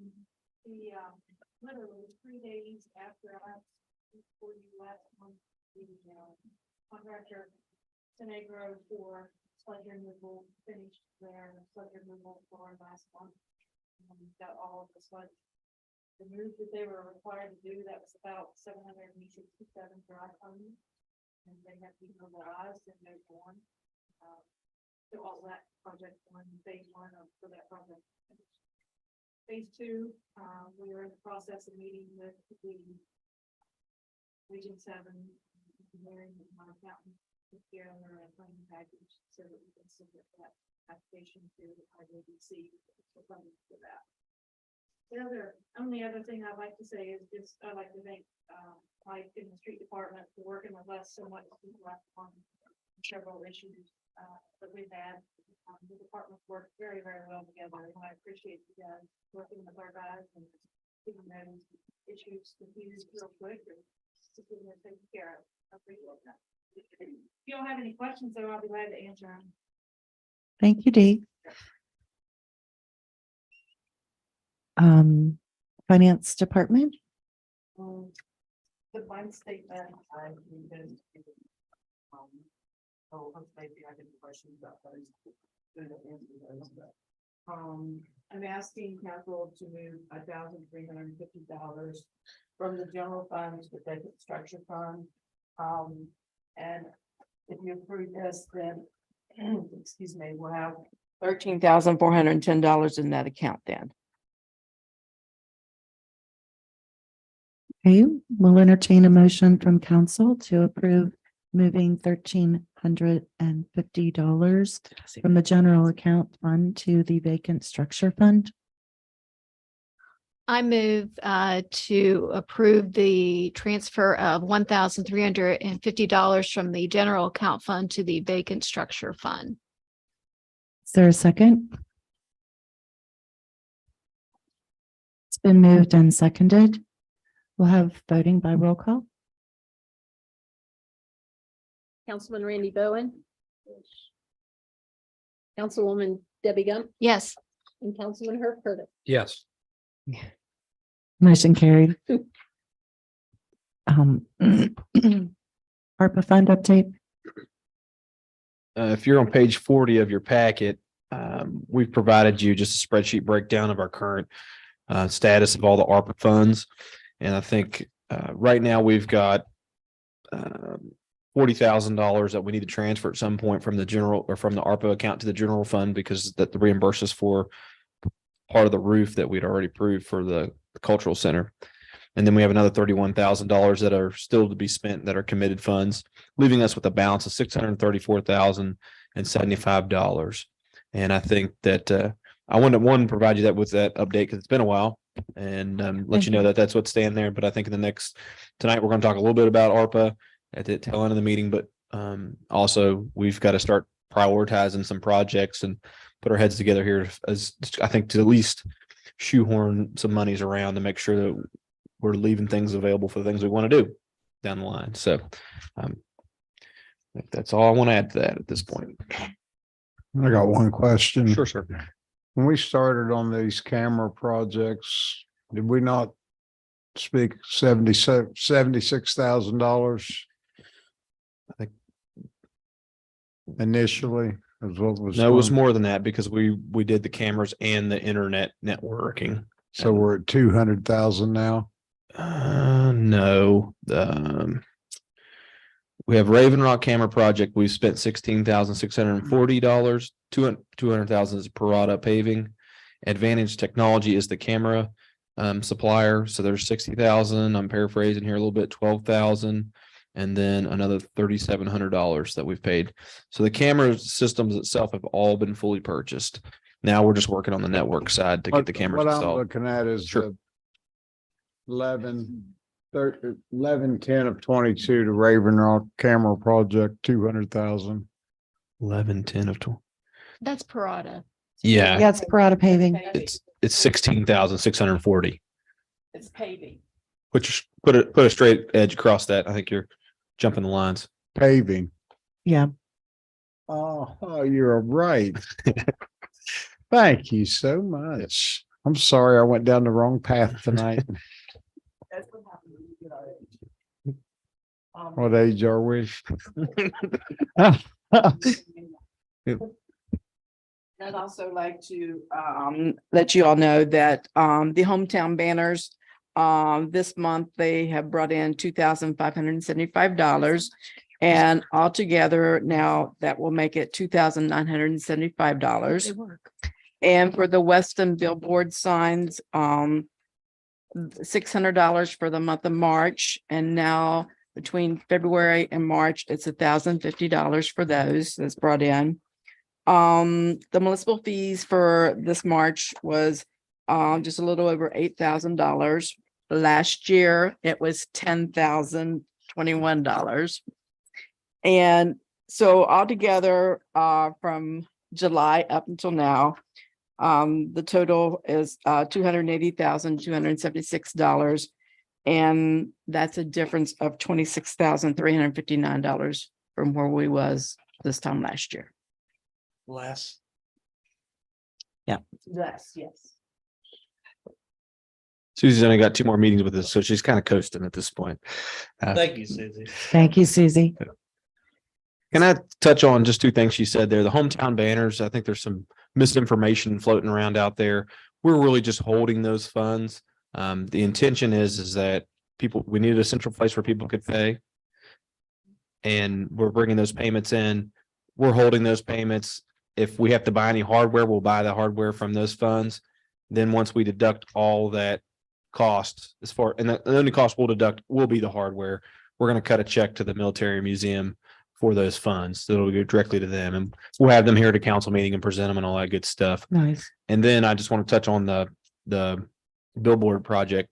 Those monies will go towards the upkeep of the signs. I mean, I think predominantly the money is going to go towards the purchase of the signs and installation. And after that, there'll be a little bit of an operating cost to keep those mowed and painted and all that good stuff. So we'll put that in a dedicated fund for those welcome signs into the city. Sorry. Okay. I said billboard. I'm reading her notes, but Yeah. that's what they are. Okay. It is. Okay. Street Department report. My report's in your old packet, but I would like to know a couple of things. Just letting you know that the Terrace Avenue slip over there still there. Had word on Friday that it may be the property that's given us the problem may exchanged hands, so I'm holding back a little bit on with the state road of taking care of the slip with me. Because if I put it in one person's name, then I gotta go back and change it all to the next person's name. But I just had a note here to speak with a lady tomorrow. And the other thing that we did get the Moss Street drain line unplugged. There was about like 206 feet that was clogged up, and we only had to repair about 20 feet of that line instead of the whole 206 feet. Just letting you all know, we're still having a little bit of trouble with some of our trucks. I had to put a transfer case in one of our trucks. We put down, which you can see there's 25 ton of hot patch down, and we haven't got to all those potholes yet, but we will soon. And then on the last page, you all can see what we went through, and we have jetted out culverts and stuff. And again, we have worked with some of the state road on their stuff, but we've total about 1,900 feet of culverts that we've unstopped. And they've been busy. Thank you, Mike. Police Department? The report's attached, and I've got an item discussed later on in the meeting. Okay. Fire Department? My report. Busy month. Spoke to you about being slow. You did, and then we got all those high winds.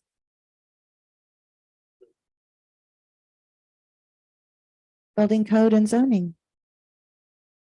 Other reports in there. I was hoping when Taylor was here, she might give us some good news on that raise grant, but she doesn't have final word yet. That's the funding for 210 North River.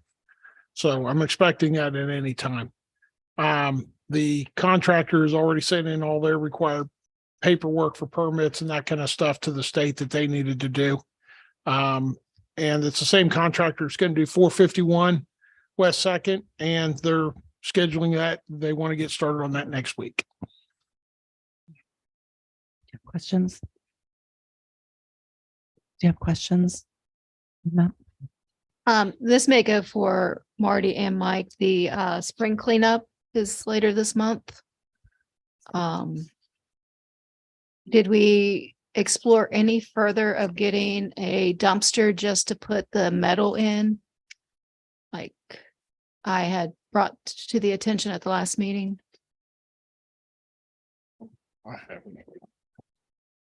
Debbie, what we'll do with that metal when we bring it in, we will stack it in there and we will take it in and take it to Jerry Stouts at that time. We do that quite regularly, every other 2 weeks when we have stuff around the shop and stuff. I don't like for that stuff laying around, so we do get rid of that. Now, I think you were wanting the one where somebody could bring their stuff in. Is that what you're saying? I've seen washers and dryers on porches. I've seen grills I've just seen a whole mess of stuff.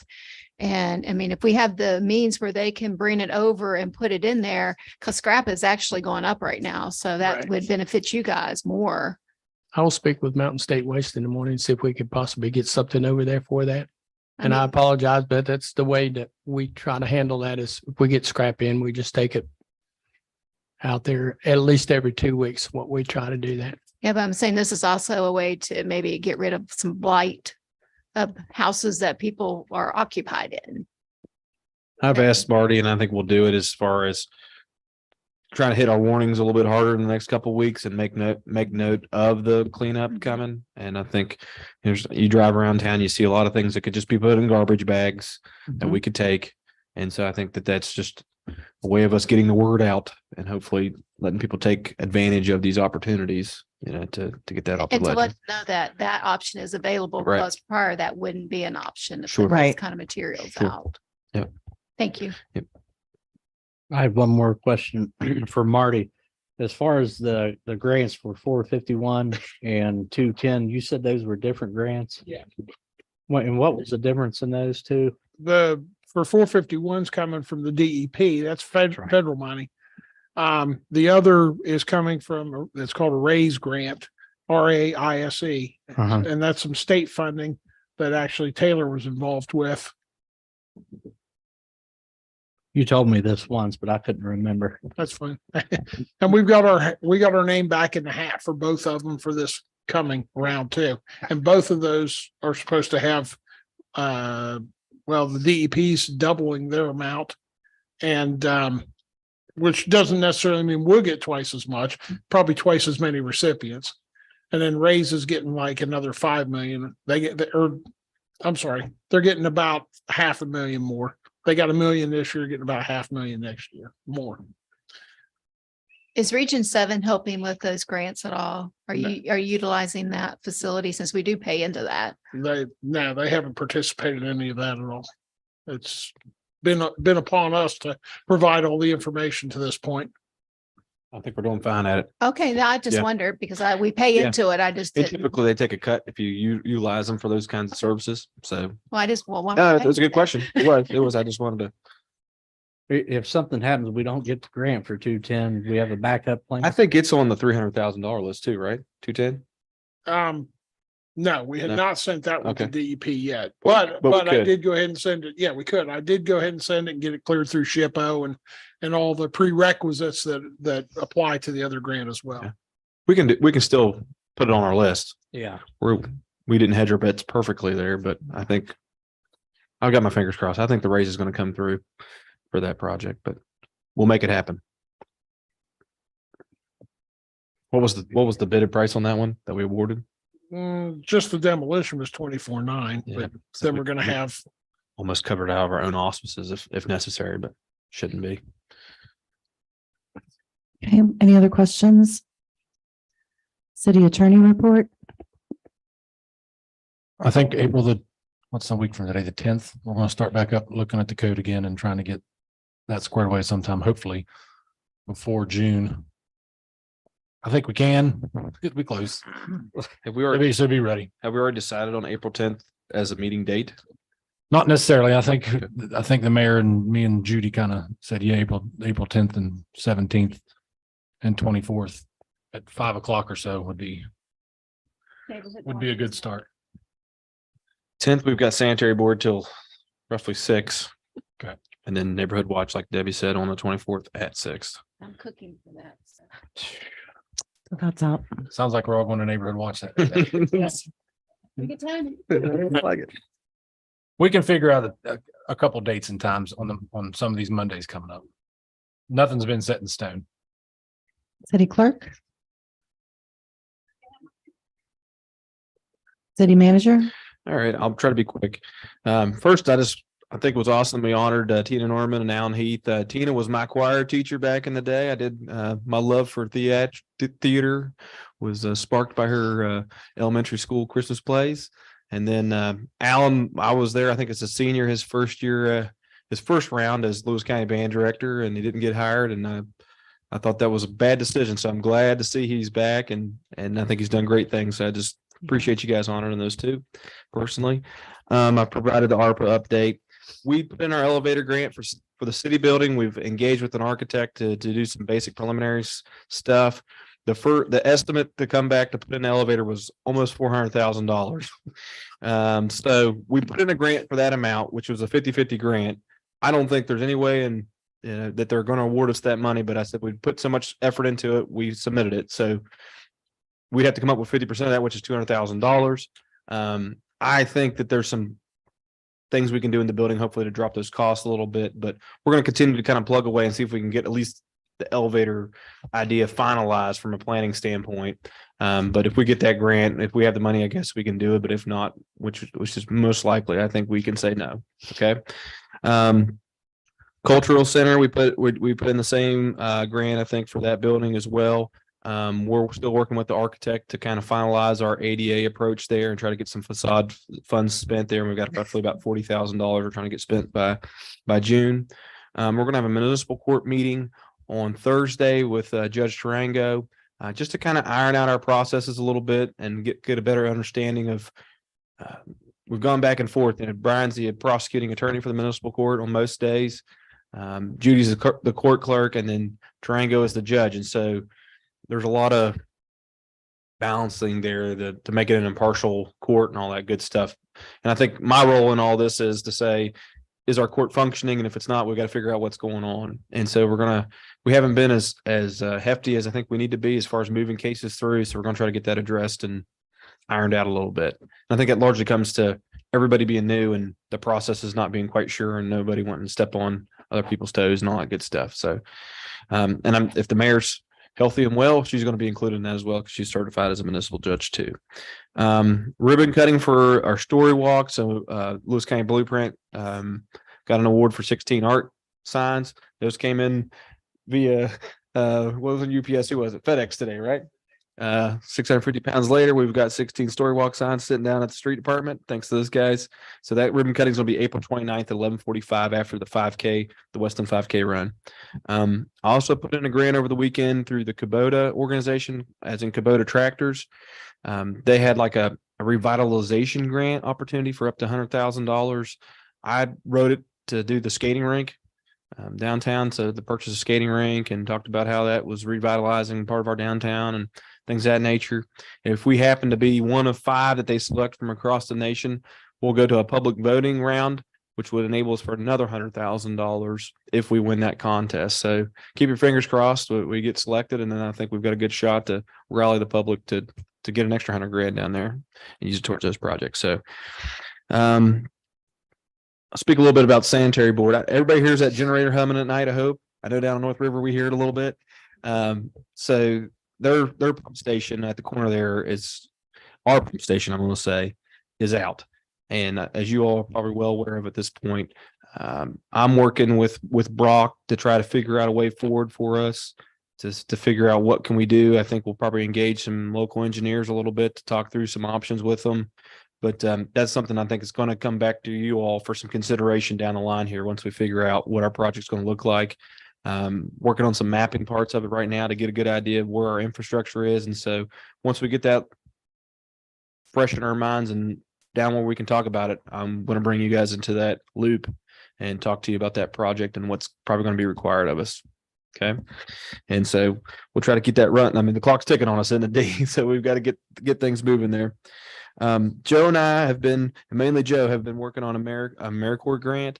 And what we're trying to do is, instead of working with another organization to bring an AmeriCorps volunteer in, our brainchild, I should say, right now is to create our own program. And so what we're kind of thinking is, if this would all go through, we'd have a program where we'd solicit 5 to 10 AmeriCorps volunteers to come work and live in Weston and do different activities. And so kind of our thoughts are after school programs, helping with our local museums, and things with cultural and arts and all that good stuff like that, and whatever else we can dream up of.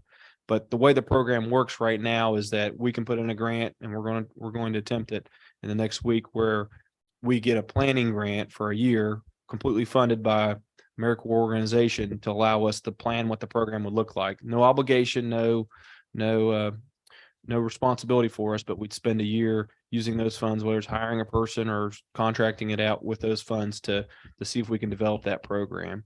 Joe has experience with that in Taylor County, where they provide after school programming and stuff to different middle schools and things like that. In actually in Marion County, right? It's where the programming was at Marion and Taylor. So just something we wanted to explore, and the money's sitting there. So we thought that'd be a good opportunity for us to indulge in.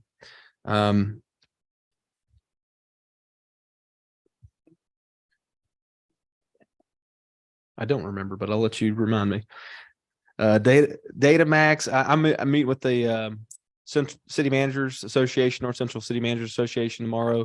I'm going to speak to them about Data Max. It's my understanding now, as of today, that Shinston uses Data Max for their water and sewer billing collections, municipal fee collections, and B&O taxes. And I'm sure there's a hefty cut that's being taken out of all those billings, but I'm going to explore that a little bit. And I just wanted to make mention of that to you, that is an option out there that hopefully I'll be able to report back on to you about. And then United National Bank, what was I supposed to say about them? Oh, we met with So if anybody's been paying attention to the news, right, we saw the SVB bank collapse, what, 2 or 3 weeks ago? And I guess then in my mind, that kind of, put a light bulb up. And at the same time, it was kind of fortuitous that United National Bank reached out to us and wanted to have a meeting about, maybe partnering with us and seeing what our suite of products was and what they could offer. So we had an initial meeting with them. They're going to get us some information. Joe's going to work with them, getting, show them what we're currently using and maybe what they can help us out with. And I guess one of the big points that I'd like to emphasize right now is all of our funds for the most part are situated within Huntington Bank that are only insured up to a certain amount of money through the FDIC. I don't think Huntington's under any imminent pressure, but we all know how fast things can move. And so one of those things we want to explore is, can we move some of our funds, whether that's our rainy day fund or vacant structures, or maybe a conglomerate of those funds to kind of take some of that FDIC insurance protection and spread that out so that we have a little bit better hope that we can recover those funds if something dramatic were to happen. Okay. Is that everything I wanted to mention? All right. That's it, I think. All righty. Do I have a motion to approve the board and committee reports? I'll move to approve the reports. Okay, we have a motion. Do we have a second? Any discussion? All in favor, say aye. Opposed? Motion carries. Okay, under old business, ordinance 2023-08, ordinance creating the Weston Land Reuse Agency. Action item. And I think last month, Mhm. time flies sometimes. I think we tabled it and there's a couple places where we have to decide who's on the board. I have a couple suggestions that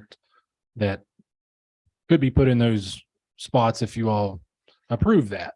And then some of the other highlighted items I had in the last one, I've changed around the language a little bit to I think suit just specifically the terms of the board members, depending on whether they're a mayor or a city manager or a citizen or whoever we end up putting on the board. But that's up for you all to ultimately decide. And I know it says action requested on there tonight. To me, starting a land reuse agency is a big deal. It's a big commitment. And I don't have any, I want us to make a decision as quickly as possible, but I'm not under any pressure at this moment. I don't think to say, hey, we got to decide this tonight or tomorrow night or next week or this month. I think the more questions and longer we let this simmer, the better in a sense. But I'd like to see us continue to work on that. So that's what I wanted to preface it with. Actually gonna suggest that. Sure. Be able to process all the Yeah, information. yeah, I think that's fair. And I would like to move to table Weston Land Reuse land and Western Agency ordinance 2023-08. Okay, we have a motion and a second to table the ordinance creating the Weston Land Reuse Agency. Randy seconded. All in favor, say aye. Opposed? Motion carries. Ordinance 2023-09, billboard zoning amendment ordinance, second reading. Do we have a motion for that second reading? By title only.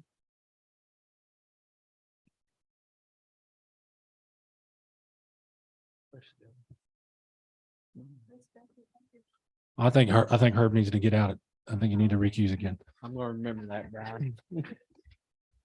Sorry, I was lost in the clouds there for a second. That's all right. Use that.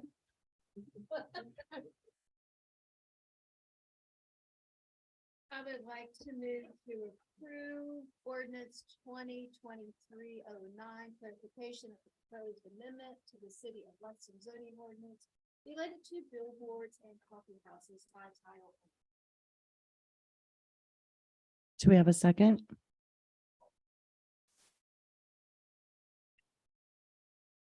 Do we have discussion? All in favor, say aye. No? No? Any no opposed? Motion carries. Okay. Somebody want to get her? Oh, you have to read it. I'm sorry. Ordinance Yeah. 2023-09, clarification of proposed amendment to the city of Weston zoning ordinance related to billboards and coffee house.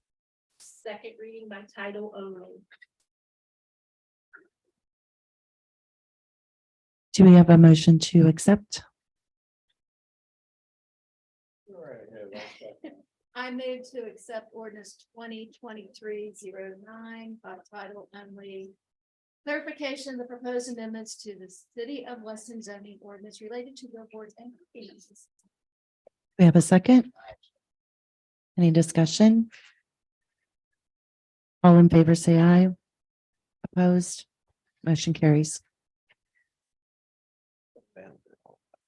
Okay, now we get her. What? Roll call vote instead of, really? You want a roll call? Okay. All right, roll call vote on that. Councilwoman Bowen. Yes. Councilwoman Debbie Go. Yes.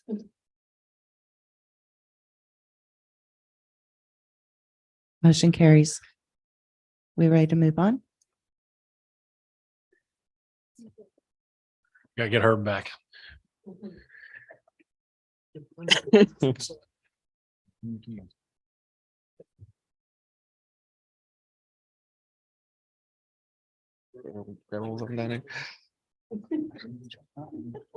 Okay, first new fire fee discussion. Sorry, page 100 of your packet. I've included basically a municipal fee option overview. I think the last time we had a discussion on municipal fees and first due fire fees, it was left to me to kind of bring you all some numbers. I think was my mandate. Let you get to that page. What page was it? 100. Yeah. Hurry up, Debbie. On that damn page.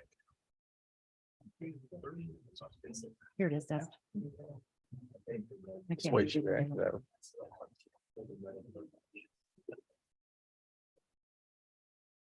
right, well, there, I know it's small. I apologize. I'll try to email it to you. I PDF'd it and it shrunk it when I converted it.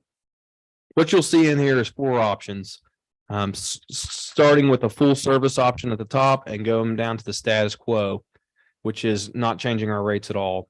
And what I've done is try to calculate what, if we adjusted those rates to different thresholds, what kind of money that would generate based on our current user categories, and also take those new municipal fee rates, multiply them by 1.5 times that were allowed by state Supreme Court ruling for first due services, and then see what kind of money that we would generate in the first due fire, with a couple of assumptions. We're not charging by the square foot, we're just charging by the structure. I would probably recommend we'd go by the square foot. I think it'd be more of a money generator for us than doing what we're doing, and be more in line with what other municipalities are doing in the state. But I just, for sake of time at this point, I just wanted to kind of show you the magnitude of the issues. Okay. So on the left-hand side of this, if you got your bifocals out and your magnifying glass, you've got budgeted costs, which is our roughly our current cost of these 3 services, which are streets, fire, and police, and they're broken up into subsections. So like under streets, the total for all those different services totals up to $709,000. Fire department is a little bit different. We've included a $100,000 line item for volunteer fire to assume their kind of operating costs, and an additional $300,000, which could be negotiated a little bit, I think, but that was just kind of a general number we've picked for additional personnel needed to probably service the first due area on the level that we currently service the city. That's not necessarily mandatory that we do that to enact first due. Places like Shinston and Philippi have first due fire fees, but have a volunteer fire department. They're just using those fees to supply or to fund their volunteer efforts. So I think that there's plenty of strategy, negotiations, whatever you want to call that, within these fee levels. Then you have the police department, which I included not only the cost for the police department, but our communication center and central dispatch costs annually. Then below that, you've got a section that says annual revenue service sources, and that just shows you our entire breakdown of where our revenues are coming from: property taxes, excise taxes, B&O, sales, service fees.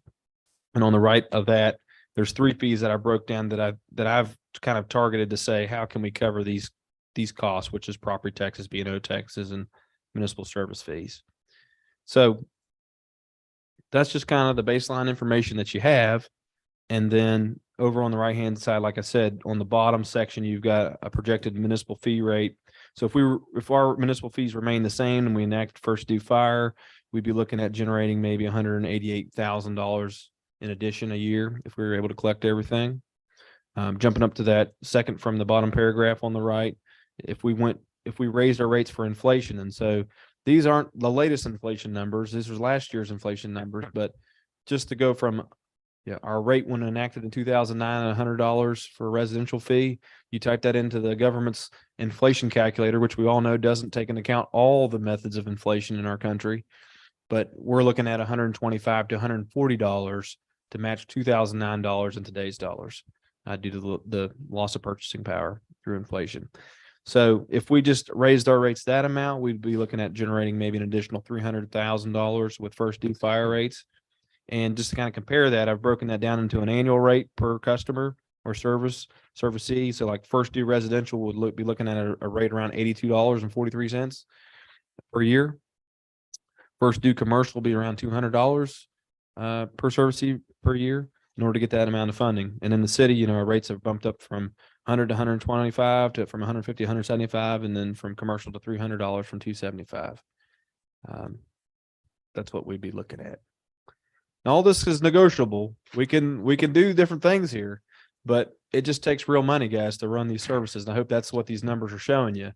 The third option, which is a little bit more expensive, and actually, my numbers might be there a little wrong there.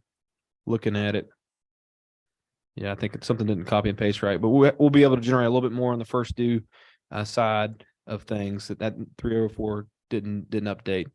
But what I'm looking at in this option essentially was to raise enough money to cover our service fees, to boost us there, but also raise an additional $300,000 to be able to eliminate B&O taxes for city businesses. And so at that rate, you'd be looking at an annual service fee for homeowner at $200 a month, or $200 a year, sorry. So it's doubling the fee. Non-resident, apartments are $300 a year. And then our commercial customers will be looking at $640 a year service fee. And that's broken down monthly and things like that to the right. Okay. Then on the top, you've got, this is if we went to a full service fee option. So in order to fund the service fees, we would charge these amounts of money for each customer class.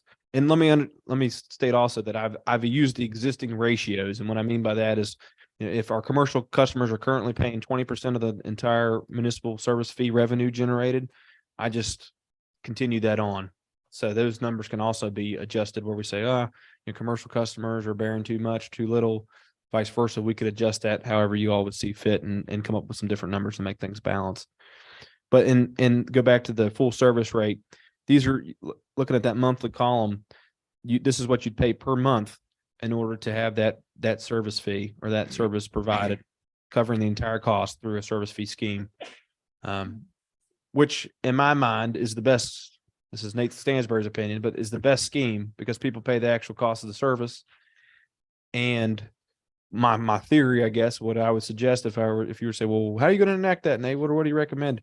I think we'd be my recommendation that it would be elimination of B&O taxes, at least for in-city folks, reduction of the property tax down to what the county level is, and puts us more on par with people are paying for the service that is delivered. They're not paying all these additional taxes to be inside the city. And then that makes us just as competitive when you're sitting there with the business on the edge of the line. They could come in the city and all they're going to pay in addition is a service fee for services provided at that point. So, and some excise taxes. So I think the gas company, they'll get 2%. We'll get 2% of their gas bill and 2% of the water bill at the same time. So that's what a person annexing and we'll be looking at.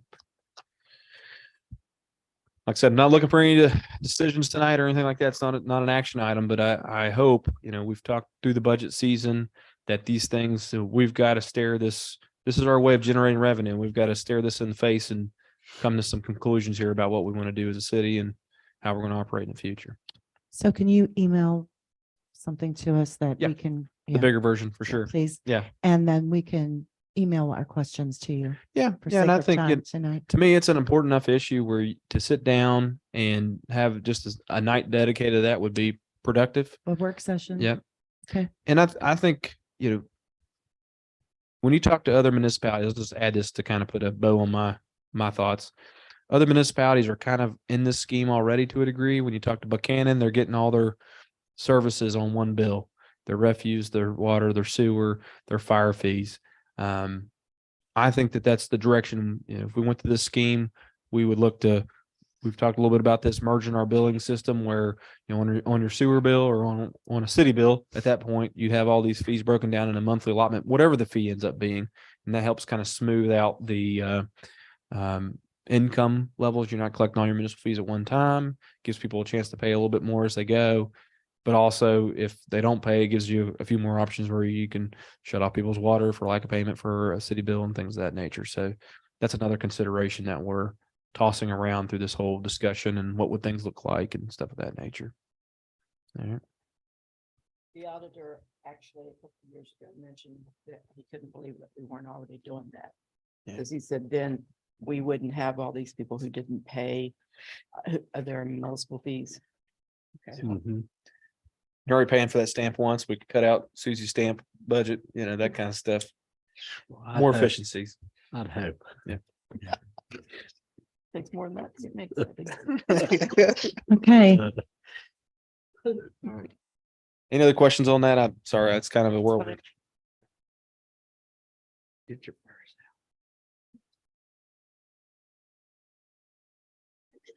Ordinance 2023-04.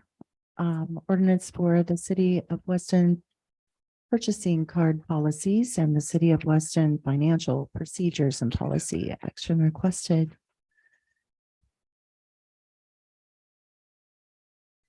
This ordinance is kind of created under my behest. I think we talked about this the last time when we presented the financial policy, that we wanted to create an ordinance basically that kind of outlined what would happen to the policy over time. And to kind of give this a little bit more teeth as a policy, I felt it was best to present it to you all as an ordinance that would lay some groundwork. I'll just go briefly through it. We found a need for a financial policy. We want that policy to be kept with the city clerk. So then that'll be, essentially a city record at that point. It's available for inspection by members of the public. So if anybody says, hey, we think you're doing something wrong, we can pull that policy off the shelf and say, here's our financial policy. If you got any questions about it. We put in a provision to say we want the city finance manager, really in conjunction with the auditors, whenever anything's are brought to light, to review that in light of the policy. Have an ordinance saying they need to come back to council and make those changes that are necessary, or propose them to you. And that, put you guys in complete control of that policy. And talks about, instead of having to pass an ordinance every time you're doing it, kind of enshrines that if we need to make a change to the financial policy, that can be done by majority vote of council. And then talks about some of the things that should always be included in the policy in number 6 there. And number 7, I had to stick the city manager in there because I've got a big head, but for our charter, it says that city manager in conjunction with the city finance manager are to manage the finances. So I wanted to put some skin in the game for the city manager as well in this ordinance to make sure these policies are enacted and done. So any questions there?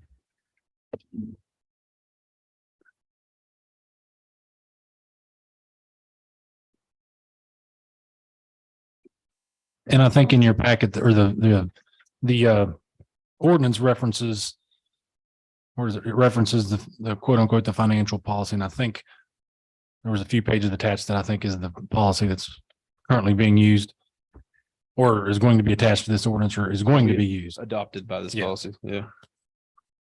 So that's So when you open up the ordinance book or you open up the record or whatever you're looking at, you'll see this ordinance and then some amount of pages after that that has the current financial policy. pages 107 to page 132 are the financial policy that would be attached to this ordinance. Which again is the same policy we've presented to you previously.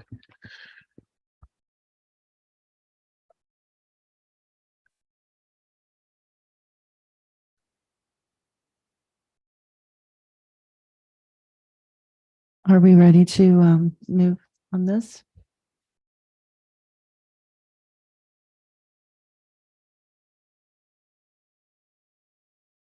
Would council entertain a motion to have the first reading of the ordinance for the P card purchasing and the financial procedures policy?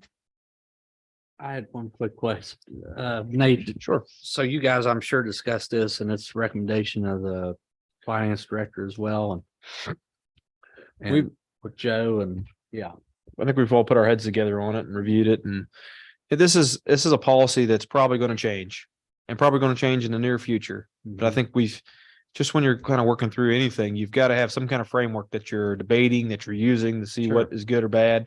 And so this is the best we can do at this date, and everybody's kind of Yeah. we've all had a chance to weigh in on it, and we're happy with it. I think at this point.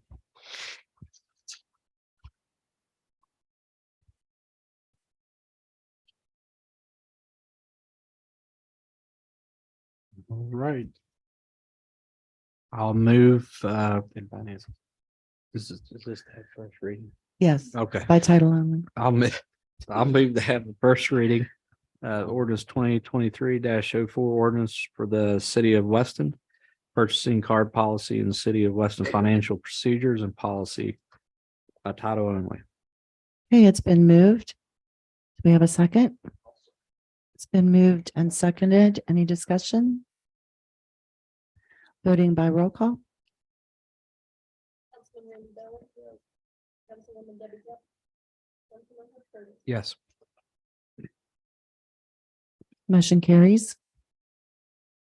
Adoption of ordinance 2023-04, adoption of financial policy and associated procedures for handling and administrating city finances. Do we have a motion to accept First reading title. the first reading by title only of ordinance 2023-04?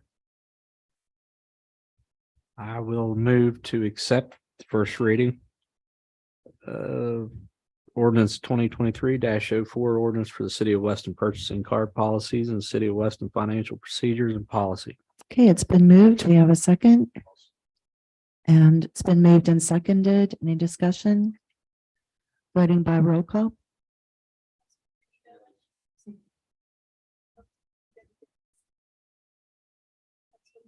Yes. Okay, motion carries. Update on employee vacation handbook. I didn't get a chance to put it in your packet over the weekend, but I did include a page today, 133 in your packet with an updated vacation benefits section of our handbook. And just to kind of refresh your memory, the issue we're running into here is per my reading of the handbook, and I can't find anybody else to give me a better interpretation of it. Once an employee gets 1 year of time served, they get 80 hours of vacation. And it doesn't matter whether if that on their anniversary date. And then they end up having to go anywhere from days till their second year. Well, then per the handbook, you don't get 120 hours until your second year anniversary. But you don't get that time allotment until January 1st following your second year anniversary, by the way it reads. And so what I'm trying to do is allow an employee to get vacation time in that gap between their 1 year anniversary and January 1st following their second year anniversary. And I've used myself as an example here. You know, I was hired on January 4th. So I go 11 months, 28 days or whatever that is, 27 days, 31 days in January. I go that amount of time with just 80 hours of vacation.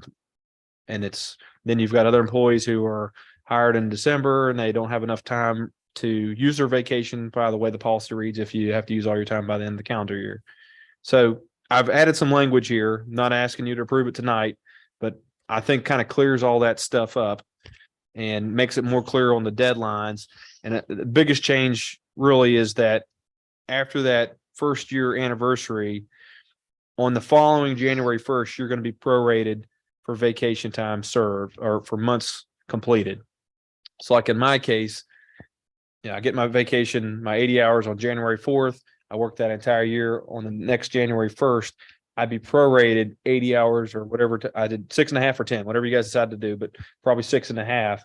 I'd get 6.5 hours per month completed. So I'd have 11 months of time completed vacation wise, and I'd be prorated that vacation on January 1st. Then the following year, I'd be coming up. I'd start my 2 years of time at that point. I'd the existing, sorry about that, the existing policy. Does that make sense? Brian and I've sit here and argued about it all day. I think the because- prorated, you're asking for a headache. And I think the way it was previously, you wanted everybody to have a year's worth of time. And I think that's something you guys inherited, right? You wanted everybody to have a year's worth of time served to get vacation. And so, but we want to see where we're updating vacation one time a year on January 1st for the majority of our employees and be done with it. Otherwise, we're stuck in this anniversary date cycle where every payroll we're checking to see when somebody started and updating their vacation based on that. Dave, what's the state policy on that? Did you look into what the state policy was? You have so much time you can carry over. Every year, you get it.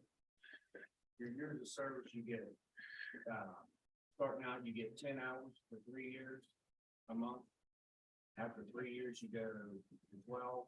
It goes all the way to 10, you get 14 a month. And then after 15 years, you get 16 hours a month. And You carry over until you get 10 years of food, you carry over 240 a year, and then after 15, you can carry 320. Other than the carryover, I think there's different ways to. And you guys structure begin that. accruing leave immediately, right? When you start on your hire date. Yeah. So we don't do that. Right. We could do that. That'd be a lot simpler. Yeah, we just set those rates, but right now that's not what we're doing. We're waiting an entire year before someone starts accruing vacation. For me. Everybody had to suffer through it. That's been Susie's feedback to me. I'm gonna be You honest. get that. I've not heard anyone complain except Year and get a week. Person beside of it. If you started in February, Well, and the reason everybody's complained is that I've given everybody 2 years. is- the freedom to use their time. You know, I haven't stuck hard and fast to the rule. now, Nate, on day number 4 of him being at the city, he brought this up. I just. January 8th, huh? We'll go back and check the record. I told you that.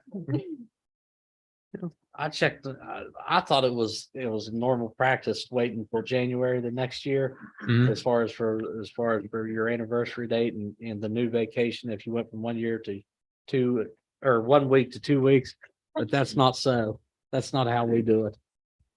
Of course, I know this isn't, but yeah, when your anniversary date comes up, like if Nate's been here a year and gets a week, his anniversary date the next January 15th, he doesn't have to wait till that following January. He gets it on his anniversary date. The time is how we do it. Sorry, Susie. No, this is just how I feel. Yeah, okay? and that doesn't make it hasn't right for, been 2 years since you all paid a lawyer to do this. It's not even been 2 years, right? yeah, And now we're doing it all again. yeah. But I'm gonna be leaving, so you all do whatever you want. And I've added a couple things. We can argue about that some more. I don't have a problem with that. And hopefully two meetings from now, we can argue about it. But there's a couple other things I think that are problematic with the policy that I've found through trying to carry it out. We've got employees, the second paragraph down there that's all underlined. We've got employees that fulfill critical needs, police and fire, who, you know, our departments are understaffed. They have a real pressure in order to maintain services, to be here. But then, yeah, we've got people who are well tenured, right? So they're at that 4 weeks maximum of vacation a year.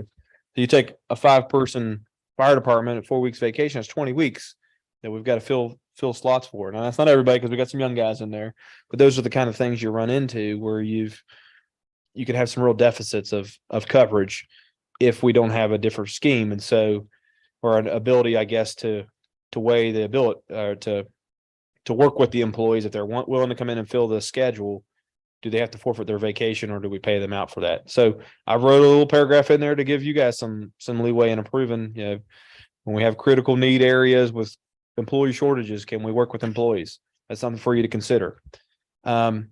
This third paragraph says employees hired prior to October 5th. So that was the date you enacted the policy per the manual. Shall have any vacation time, unused or unpaid vacation leave prior to October 5th. Employee handbook updated, credit to them in a separate leave account.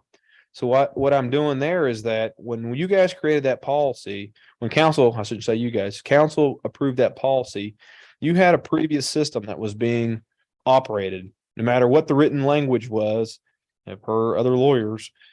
That was the scheme in Weston. That was the practice. If you flip on the back page here, this is FAQs from West Virginia Labor Board.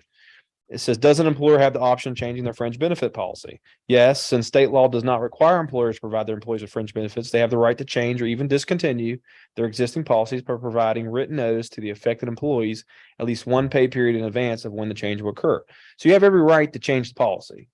Not arguing that, but you go that second, does a change of policy have any effect on fringe benefits that were earned under the conditions of the previous policy?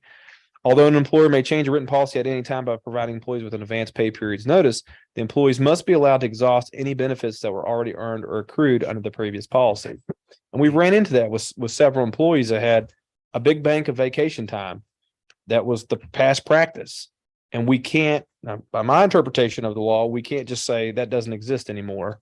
I think we've got to provide a means for them to exhaust that time or pay them out for it.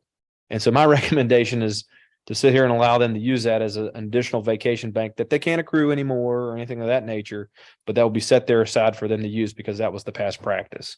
And so all employees will still have the same amount of vacation as the policy is dictated, but these past employees who had vacation remaining under that previous policy will have that set aside in a separate bank that they can pull from and never replenish. And then upon their termination, we'll have to pay that out because that was our past practice. Does that make sense? I think one way of slowing down, not getting you in that shape, could be to split how the amount of vacation an employee has within a year, to split it up in quarters. To where they're only given whatever that amount is for the whole year in 4 quarters. So the first quarter, they get however many hours. Next quarter, they get the next set amount of hours, and by the end of the year, and when you get to that 4th quarter, you can't borrow from the next year. So you got to complete your vacation and use it, exhaust it, and you can only carry over 40 hours. And that eliminates these big bulk amounts of vacation, or someone using 5 weeks in 1 month, or when you separate in quarters like that. And I'm going to stand up for the 80-hour a year employees, right? If I have to do it quarterly, I can't even take a week off. I got to take a couple of days here and there. That'd be my pushback, I guess, on that.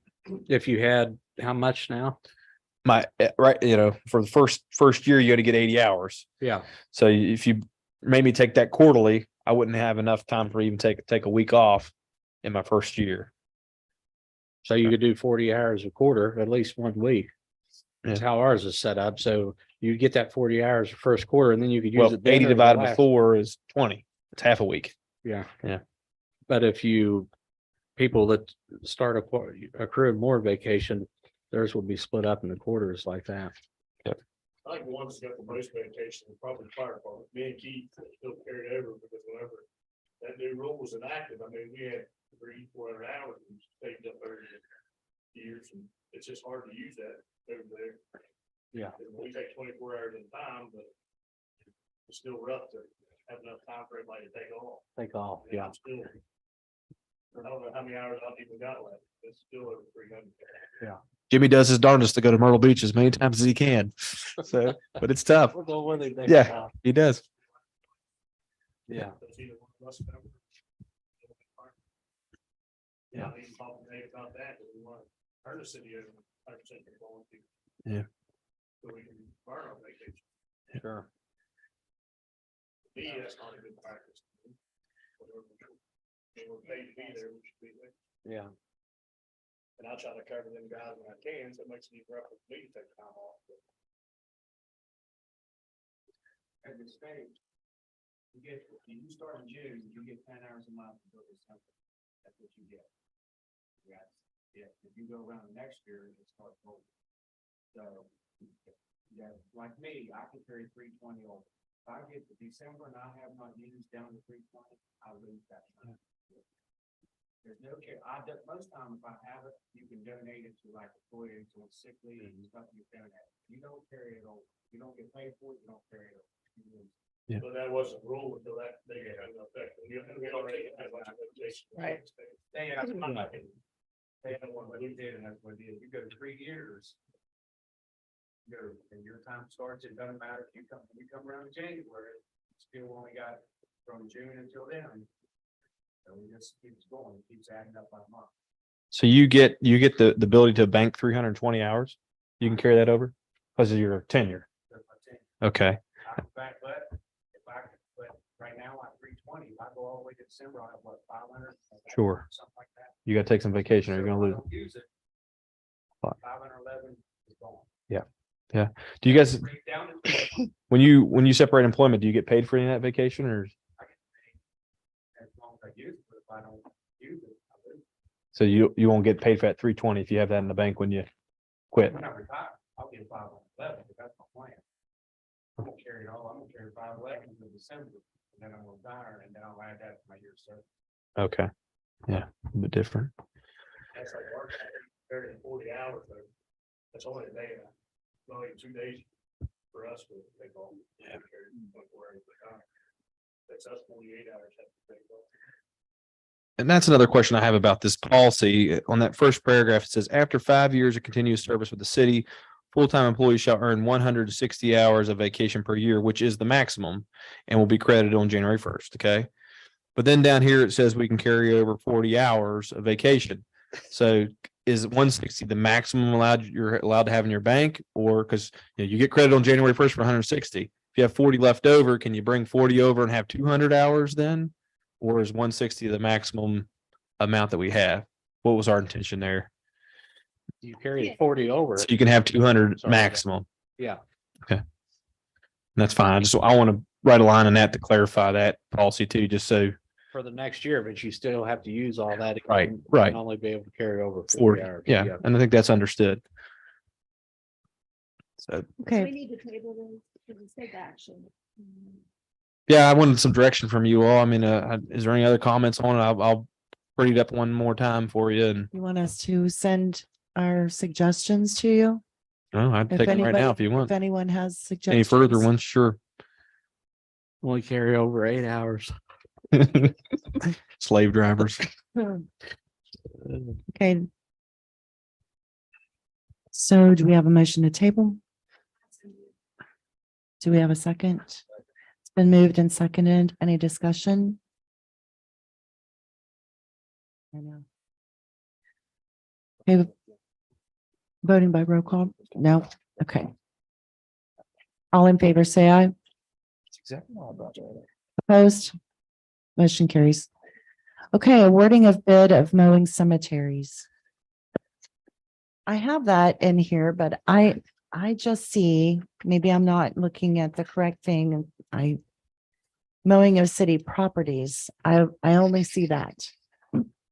I don't see that specifically lined out as cemeteries.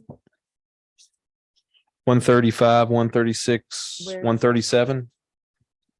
I don't think I ever got. Oh, okay. I was looking at the title only. I understand. Yeah. So we're just looking at the cemeteries for now.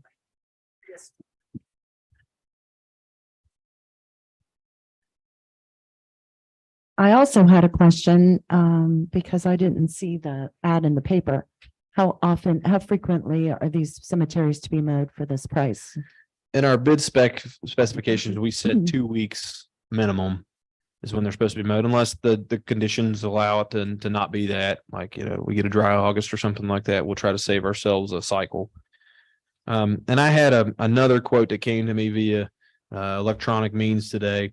So what we ended up doing, I know council requested that we rebid this, but under consultation with the city attorney, if this doesn't meet the threshold where bidding is required, and we'd always in the past, had it bid so that there could be no question about whether, people were solicited or not. We advertised it in the paper to give everybody an option at it. So when council wanted us to go back and revisit this and try to get more numbers, I just felt the quickest means about it instead of having to go through that 2 period. We've already advertised it. We've been fair to everybody, gave everybody a shot at it. We solicited people who had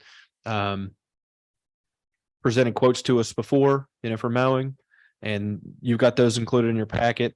And then we also, I had Matt Bennett with Fat Tire Cycle, which I think he's operating under Maverick NDT LLC, provide.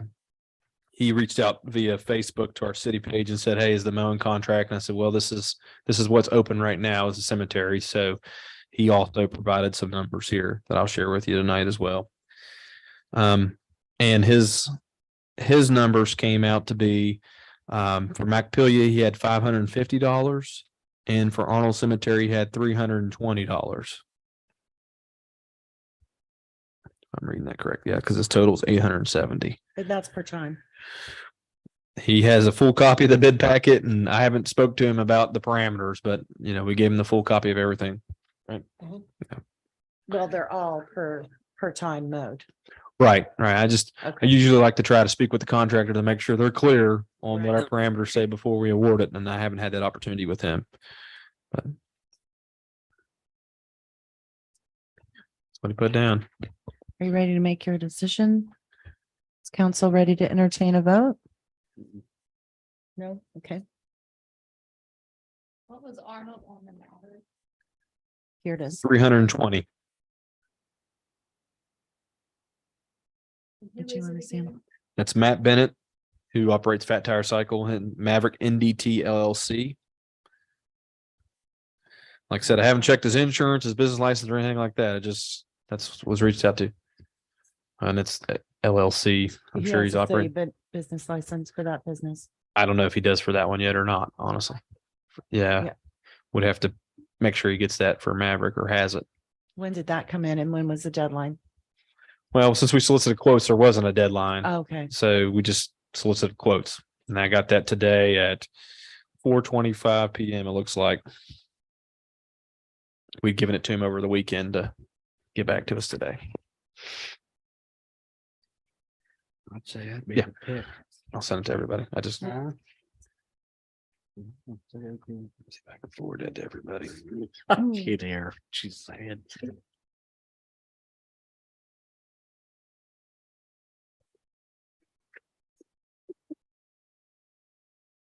He asked me, I see an 8 acres. I said, yeah.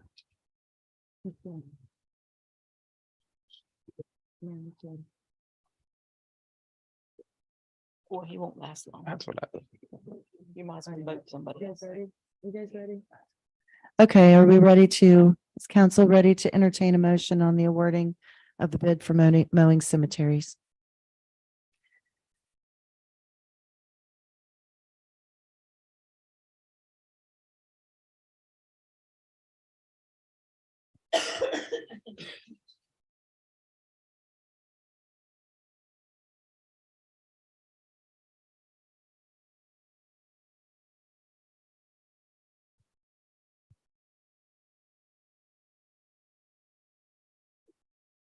You better.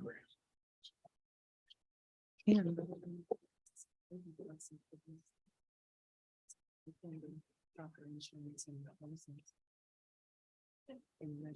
Okay,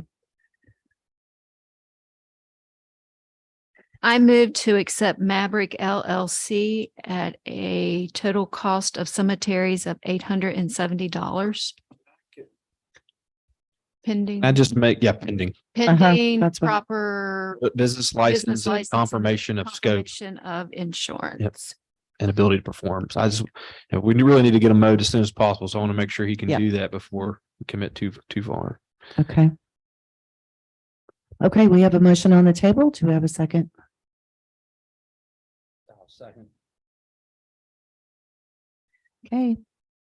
Been voted. It's been moved and seconded. All in favor, discussion first. All in favor, say aye.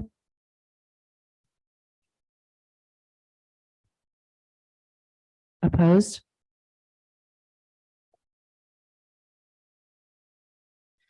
Motion carries. Did you want to vote by roll call? Okay, we have a move and a second. Do you want to voting by roll call? Councilwoman Debbie Gump, Yes. Councilman Herb Curtis. Yes. Motion carries.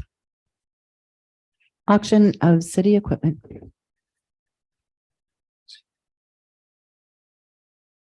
This is following up on a past issue. We've gotten approval to list on Gov Deals from some city equipment, and your city manager was not able to get that done in any kind of reasonable amount of time. And staff approached me about just having our own auction, and we've got some stuff at the city garage that we've approved previously, I think, to sell. And so the intention, I think, is just to advertise our own auction and have an invitation to the public to come get that equipment and place bids on it that day and be done with it. So, Are you going to have an auctioneer? Mike, have we confirmed anybody? Okay, that was our intention. Yeah. All right, you have action requested. Just for clarification, did we not already approve to get rid of this equipment? I think so. I just want to make sure you guys are kosher with us having a public auction, and I guess amending that. But we have already Approve the sale of it through approved the Gov sale of Deals. it. Yeah. so we need to amend that former motion to reflect that we are having a city equipment auction. Correct, Brian? If it was supposed to be done through gov dot whatever last time and it's not now, I think you need to change it. Okay. Just for clarification, Mhm. the council like to move forward and entertain a vote.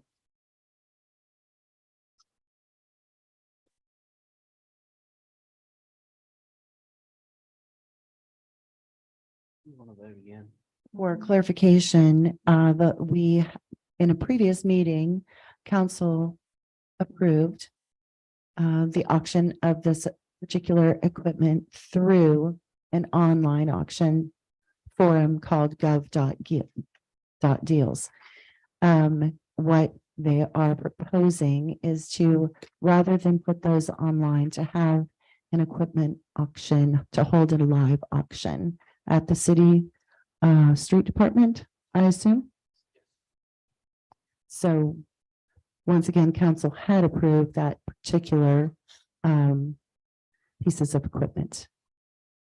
It's just what we need to change is the type of auction that they are going to have. Or maybe the location might be In a better word. Right, the location. Thank you. All right, I'll move for the city of Weston to have a live auction at the street department. Okay, we have a motion on the table. And we have a second, voting by roll call. Councilman Randy Bowen. Councilwoman Debbie Gump, Yes. and Councilman Herb. Yes. Motion carries. New business. Appointment of Chief Jimmy Settle to the 911 Advisory Board. Is it okay with you? It is just. It's formality. Second Monday of every month at 2:00 in the afternoon. I guess the city was supposed to have somebody on there for the past few years and never have any representation. Okay, What's next? okay. So will council entertain a motion to appoint Chief Settle to the 911 Advisory Board? I move to appoint Chief Jimmy Settle to the 911 Advisory Board. Do we have a second? Any discussion? All in favor, say aye. Aye. Opposed? Motion carries. Next item, awarding bid of mowing for city properties and code non-compliant private lots. This would be for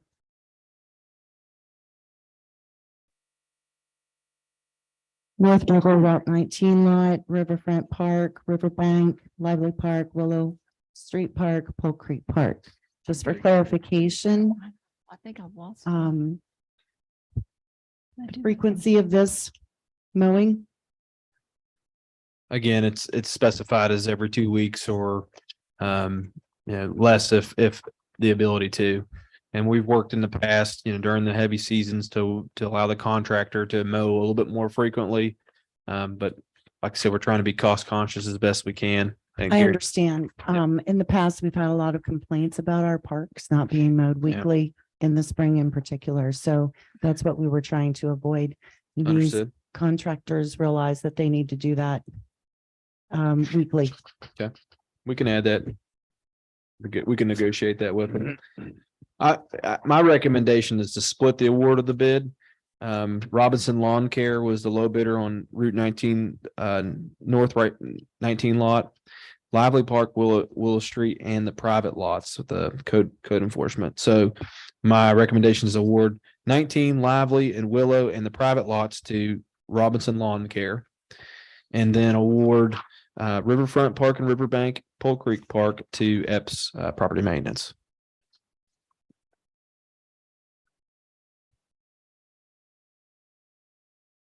Could you repeat that, please? Sure, no problem.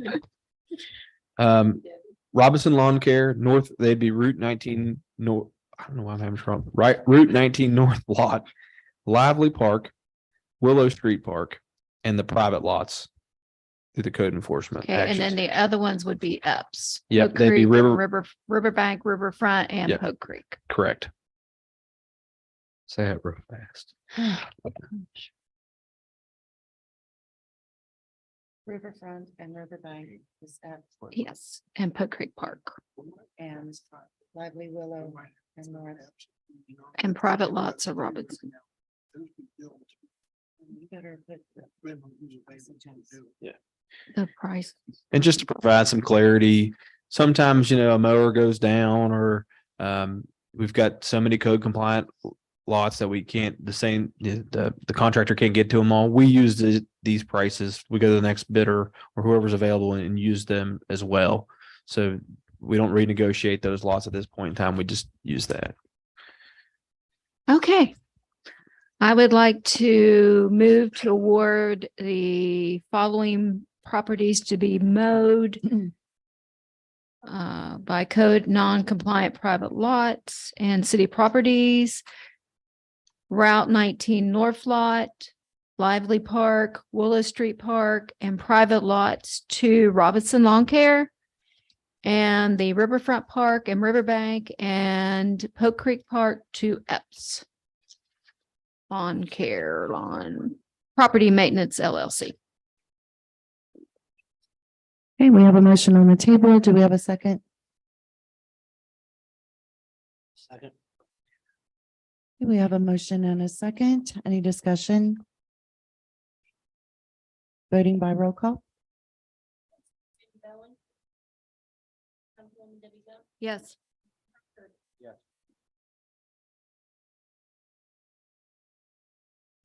Okay, moving on. July 4th celebration, a waiver for open container and closing of Water Street. Action required. If you remember this, we did this last year.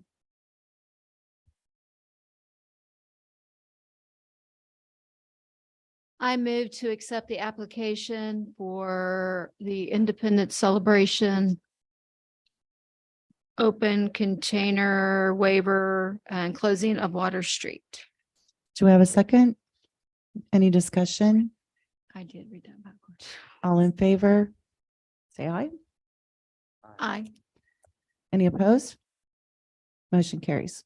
Oh, by the way, that was for July 1st. I didn't put the date.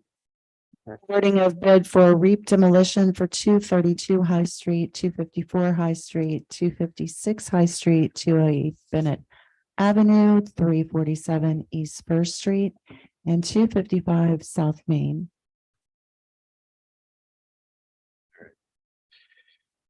Strap yourself in. 232 High Street. That is owned by Mr. Andy Morrison, and I think all indications are from him at this point. He's going to sign that one over to the city. That is our earliest convenience and his earliest convenience. 254, 256, 347 East First Street, and 255 South Main are properties owned currently by Eric Skinner. And then 208 Bennett Avenue is owned by CI Development LLC out of North Carolina that we've had some difficulty. We've sent them proper notice and everything like that, and all these properties have been properly noticed for demolition. We just haven't been able to have a conversation with the owner at this point to see if they'd be willing to consider signing the property over to us. So I think this kind of goes back to our previous conversations about what are your priorities as a council on tearing down structures. I mean, these are properties that Marty has identified as high visibility, high priority for us to demolish. So if you're willing to move forward there, we can. Now, that's also, I think, complicated a little bit by the fact of, you want to speak to the bidding process a little bit, Brian, or? I think we opened the bids on Friday and there were 5 bidders and 4 of the 5 produced individual prices for each property and 1 produced a lump sum for the whole thing. And there was some argument that the bidding wasn't clear as to that whether there was supposed to be an individual bid on each property or a lump sum bid. And I think that the options are you can award the bids however you want to, whether you want to award them in a lump sum or as individuals, or do what plain letter law says, and you can reject any bid you want to, or reject all bids if you want to, and have bids be resubmitted. It's a question of how fair do you think the bidding process was, I guess.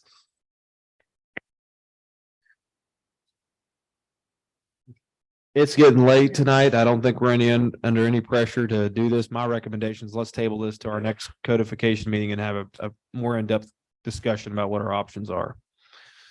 I got one question. Sure. On the 254, 256, 347, and 255, you said the proper notification, was that given to the current owner? Mr. Skinner's been notified to demolish them, hadn't he? All three, you guys have documentation of all 3 attempts, letters and everything that the whole process we go through is went through him. Correct. The condemnation notices are on the house. Corrective orders were issued to them via certified mail and all that. Yeah. And in fact, some of them, he started the process. He abated the asbestos on 3 of them. And actually had some people starting to do the demolition on one. They came in and got demolition permits. So he still has active demolition permits. This time, they're probably about to expire. Well, what's the language read as far as the attempts being made? The attempts there, so how do we get around that to tear these down since he's made attempts to? I don't know if making an attempt alleviates the requirement that they come down. I mean, I think practically, if Marty gives them 30 days to fix it and they're on day 31 and they're tearing down, I think we keep letting them tear down and not worry about it. But I don't think just because he hadn't torn them down, or just because he's in the midst of tearing them down and his time runs out, I still think we can go in there and tear them down. But again, I think it's a judgment call. If he's there with bulldozers tearing them down on day 31, I say we let him do it. And all indications that we've received, I mean, they've been mixed, but they're posted on Facebook for sale. We've been told that the funds aren't available to tear down. And then a third response has been, if the city would indemnify me from whatever would happen in some capacity via insurance, I'd be willing to tear those down. I don't think any of those are really viable options for our way forward at this point. So I don't know where that leaves us really outside of, do we want to remedy them and get them down at this point or not? And like I said, I don't think it has to be decided tonight, but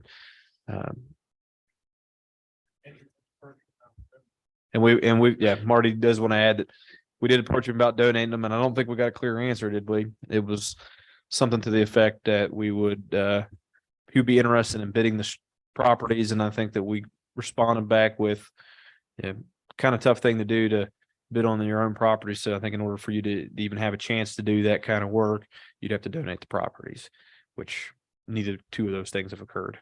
He didn't put a bid in or donate the properties. So.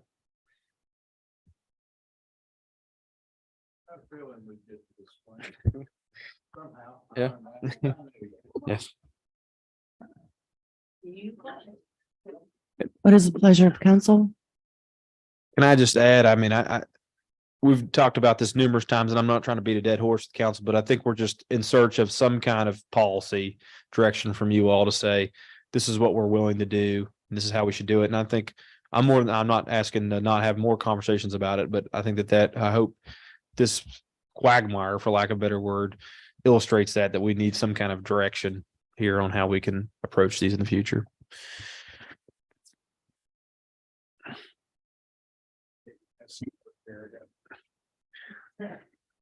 What about the? Messy work area. We can do that.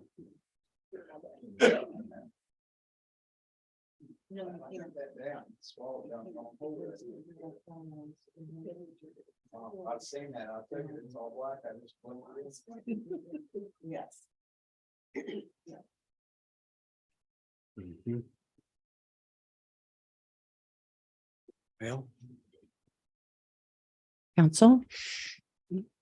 What is your pleasure?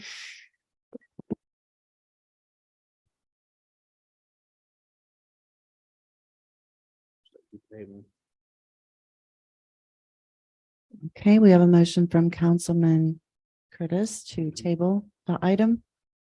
Do we have a second? Discussion? Roll call vote? On Randy Bowen. Councilwoman Debbie Gump. Yes.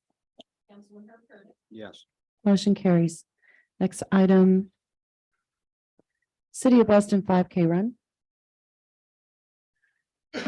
Stonewall Jackson's been working with our AmeriCorps volunteer and indirectly the city to organize a 5K event on April 29th. We're going to provide street control, traffic control, I should say, via the police department. I think probably fire department will be involved and maybe even the street department if needed. So this is just an application for them to host that event and us to Okay. participate in it. I move to approve the request for the Stonewall Jackson Memorial Hospital Weston 5K run on April 29th, 2023. Okay, we have a motion. Do we have a second? It's been moved and seconded. Discussion? Roll call vote? Councilman Randy Bowen. Councilwoman Debbie Gump. Councilman Herb Curtis. Yes. Planning grant agreement with Historic Landmark Commission. All right. Anna Cordelli through the HLC, President of HLC was, we were recently awarded, I think it was a 75-25 grant, looking at the numbers. We were awarded $12,394 of an estimated cost of $17,706 for engineering and architectural services for the cultural center. And so I'm making the recommendation that we sign this grant agreement and get it back to them so that we can engage in those tasks. Okay. Council ready to make a decision? I move to accept the grant. Okay, $1,394 to assist with final phase pre-construction drawing for Weston Cultural and Community. do we have a second?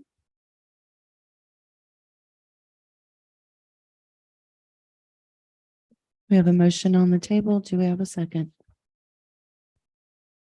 I'll second. It's been moved and seconded. Any discussion? Voting by roll call?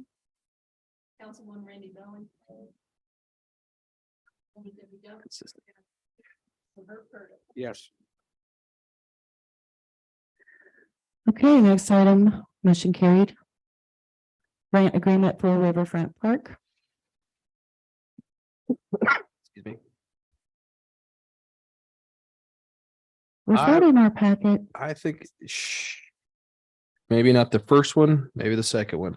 Second packet? Yeah, should be page, sorry, I flipped through it here. Like, that wasn't like Friday, I couldn't find. it. Fridays, it wasn't Fridays.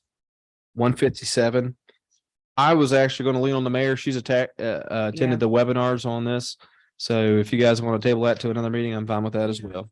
But you've got, And do we have that grant like that we could read? Is that what you included now? yeah, that's that grant So agreement. we can take a look at that? Sure. Okay. Yep. All right, motion to table. We have a motion on the table. Do we have a second? Second. Any discussion? Roll call vote. Councilman Randy Bowen. Councilwoman Debbie Dunn. Yes. Next item, purchase of, is it Meeker K9, Mike? McCore, what is that? Is that a type of dog or is it just the title? or- That's the name of the That's business. the name of the business. Okay. Okay, so the quote for the dog's 14.5. What I'm asking is to move some line items around. The most of which is already allocated towards K9. Line item 223 is $2,000 for vet services, which we should not need this fiscal year. And line item 341, there's K9 supplies for 2,500. Now, the purchasing of this dog at 14.5 comes with benefits. He's coming to us to train our handler. Can I find a dog for 9,500? Yes. The dogs work on a toy. Okay, they're looking for a toy. These 9,500 people go to the pounds and pick up a dog that chases a toy. Will it give up when it doesn't find it? 90% of them will. So we want a dog that wants to find the toy. It doesn't give up. If we purchase one of these $9,500, we'll be sending our handler to Ohio or Indiana and paying hotel fees and food fees. This 14.5 dog also comes with his lawyer. Should we need his lawyer? It comes with every year he'll restart the dog. We don't have to send her away for another week. He will come to us. So is there a $5,000 difference? Yes, there is, but I believe the benefits are well worth it.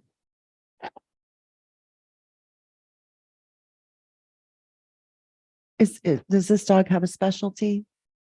It's a dual purpose dog, All-purpose? narcotics and tracking and Oh, wow. apprehension. That's pretty versatile. Okay. Does it have a name on it? N- Where do we get it? It does, but I don't know what he showed us like 10 different dogs.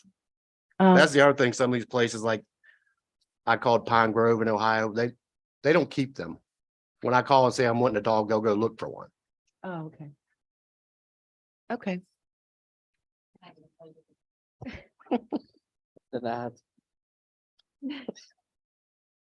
All righty. Council want to entertain moving forward on the purchase of McCore K9 for the police department for 14,500. I'll move to purchase for the purchase of McCore K9 for police department for $14,500. Okay, we have a motion on the table. Do we have a second?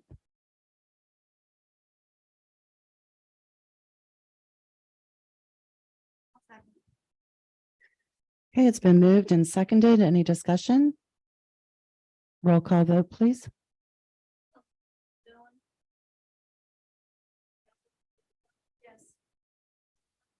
Yes. Motion carried. Next item on the agenda, discussion of consideration of ARPA funds for the Whitewater Park.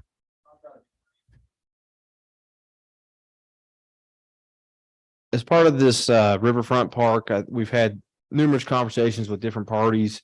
And one kind of thing or one feature has come, I guess, to the forefront, and that is a whitewater feature using the existing dam structure or removing the existing dam structure and keeping the level of the water from roughly the dam area up to Kitchen Street and beyond. And so what I'd like I guess to have a little bit of a discussion as briefly as possible tonight, noting the hour, is I've reached out to some to one engineering firm in Colorado who specializes in these kind of whitewater features.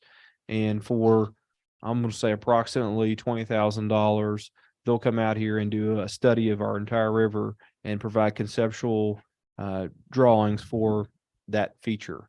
And so what I'd like to do is solicit if you guys are amenable to it. I didn't want to spend a whole lot of time on it if you said no, is to solicit a few more proposals and have those brought to you all with the intention, I think, of having someone come and study our river area for the possibility of these types of features before we get into the design of the Riverfront Park through the grant that we're going to receive. And my intention was to use ARPA dollars to fund that. Just a little background Sure. history on removal of that dam. Yeah.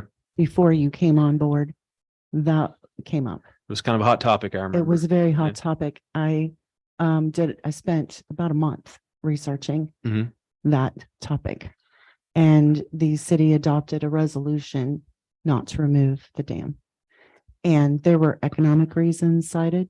Mhm. There were ecological reasons that were cited.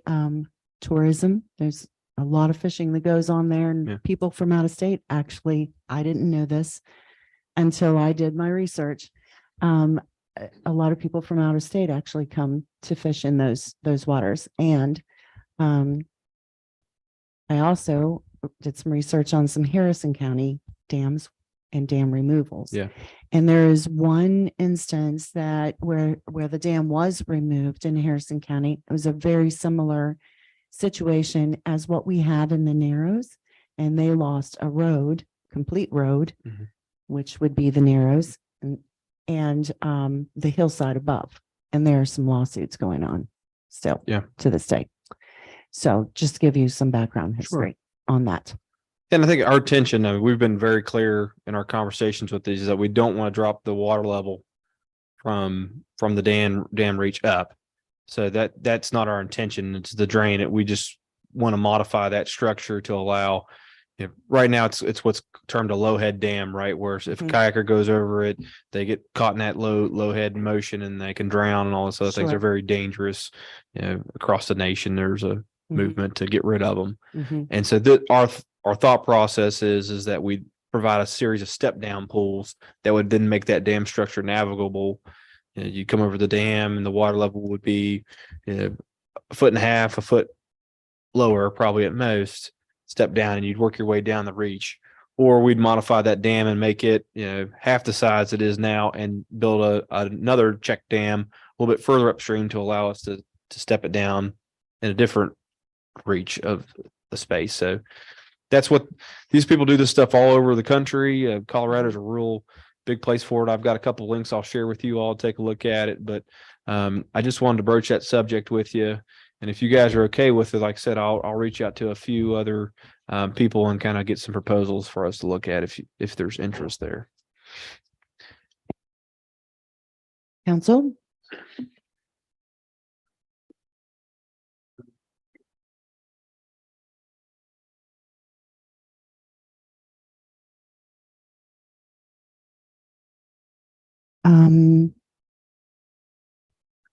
This is it's not an action item. Right. I'm just looking for some feedback at this point. Anyone? I provided mine. Yep. What was it? No. I mean, I'm just going to be honest so you don't waste your time on it. That's what you're basically asking. Yes.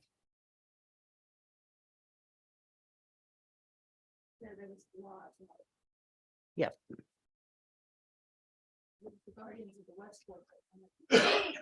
Right. And all of their reasons were founded. All of the reasons presented to us were very founded. There was a lot of research went into it. Anyone else want to weigh in?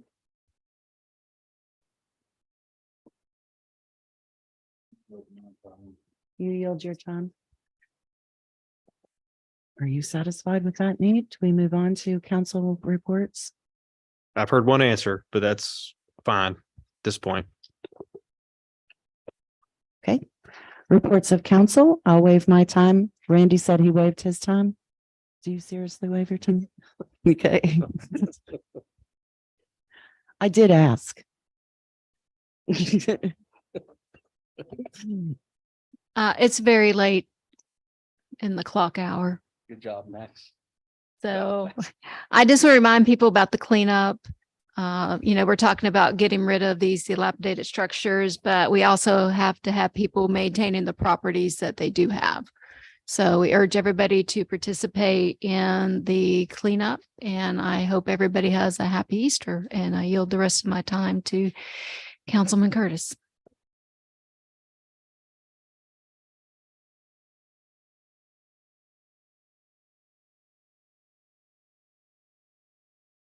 Do we have a second? Second by Randy Bowen. Good night, everyone.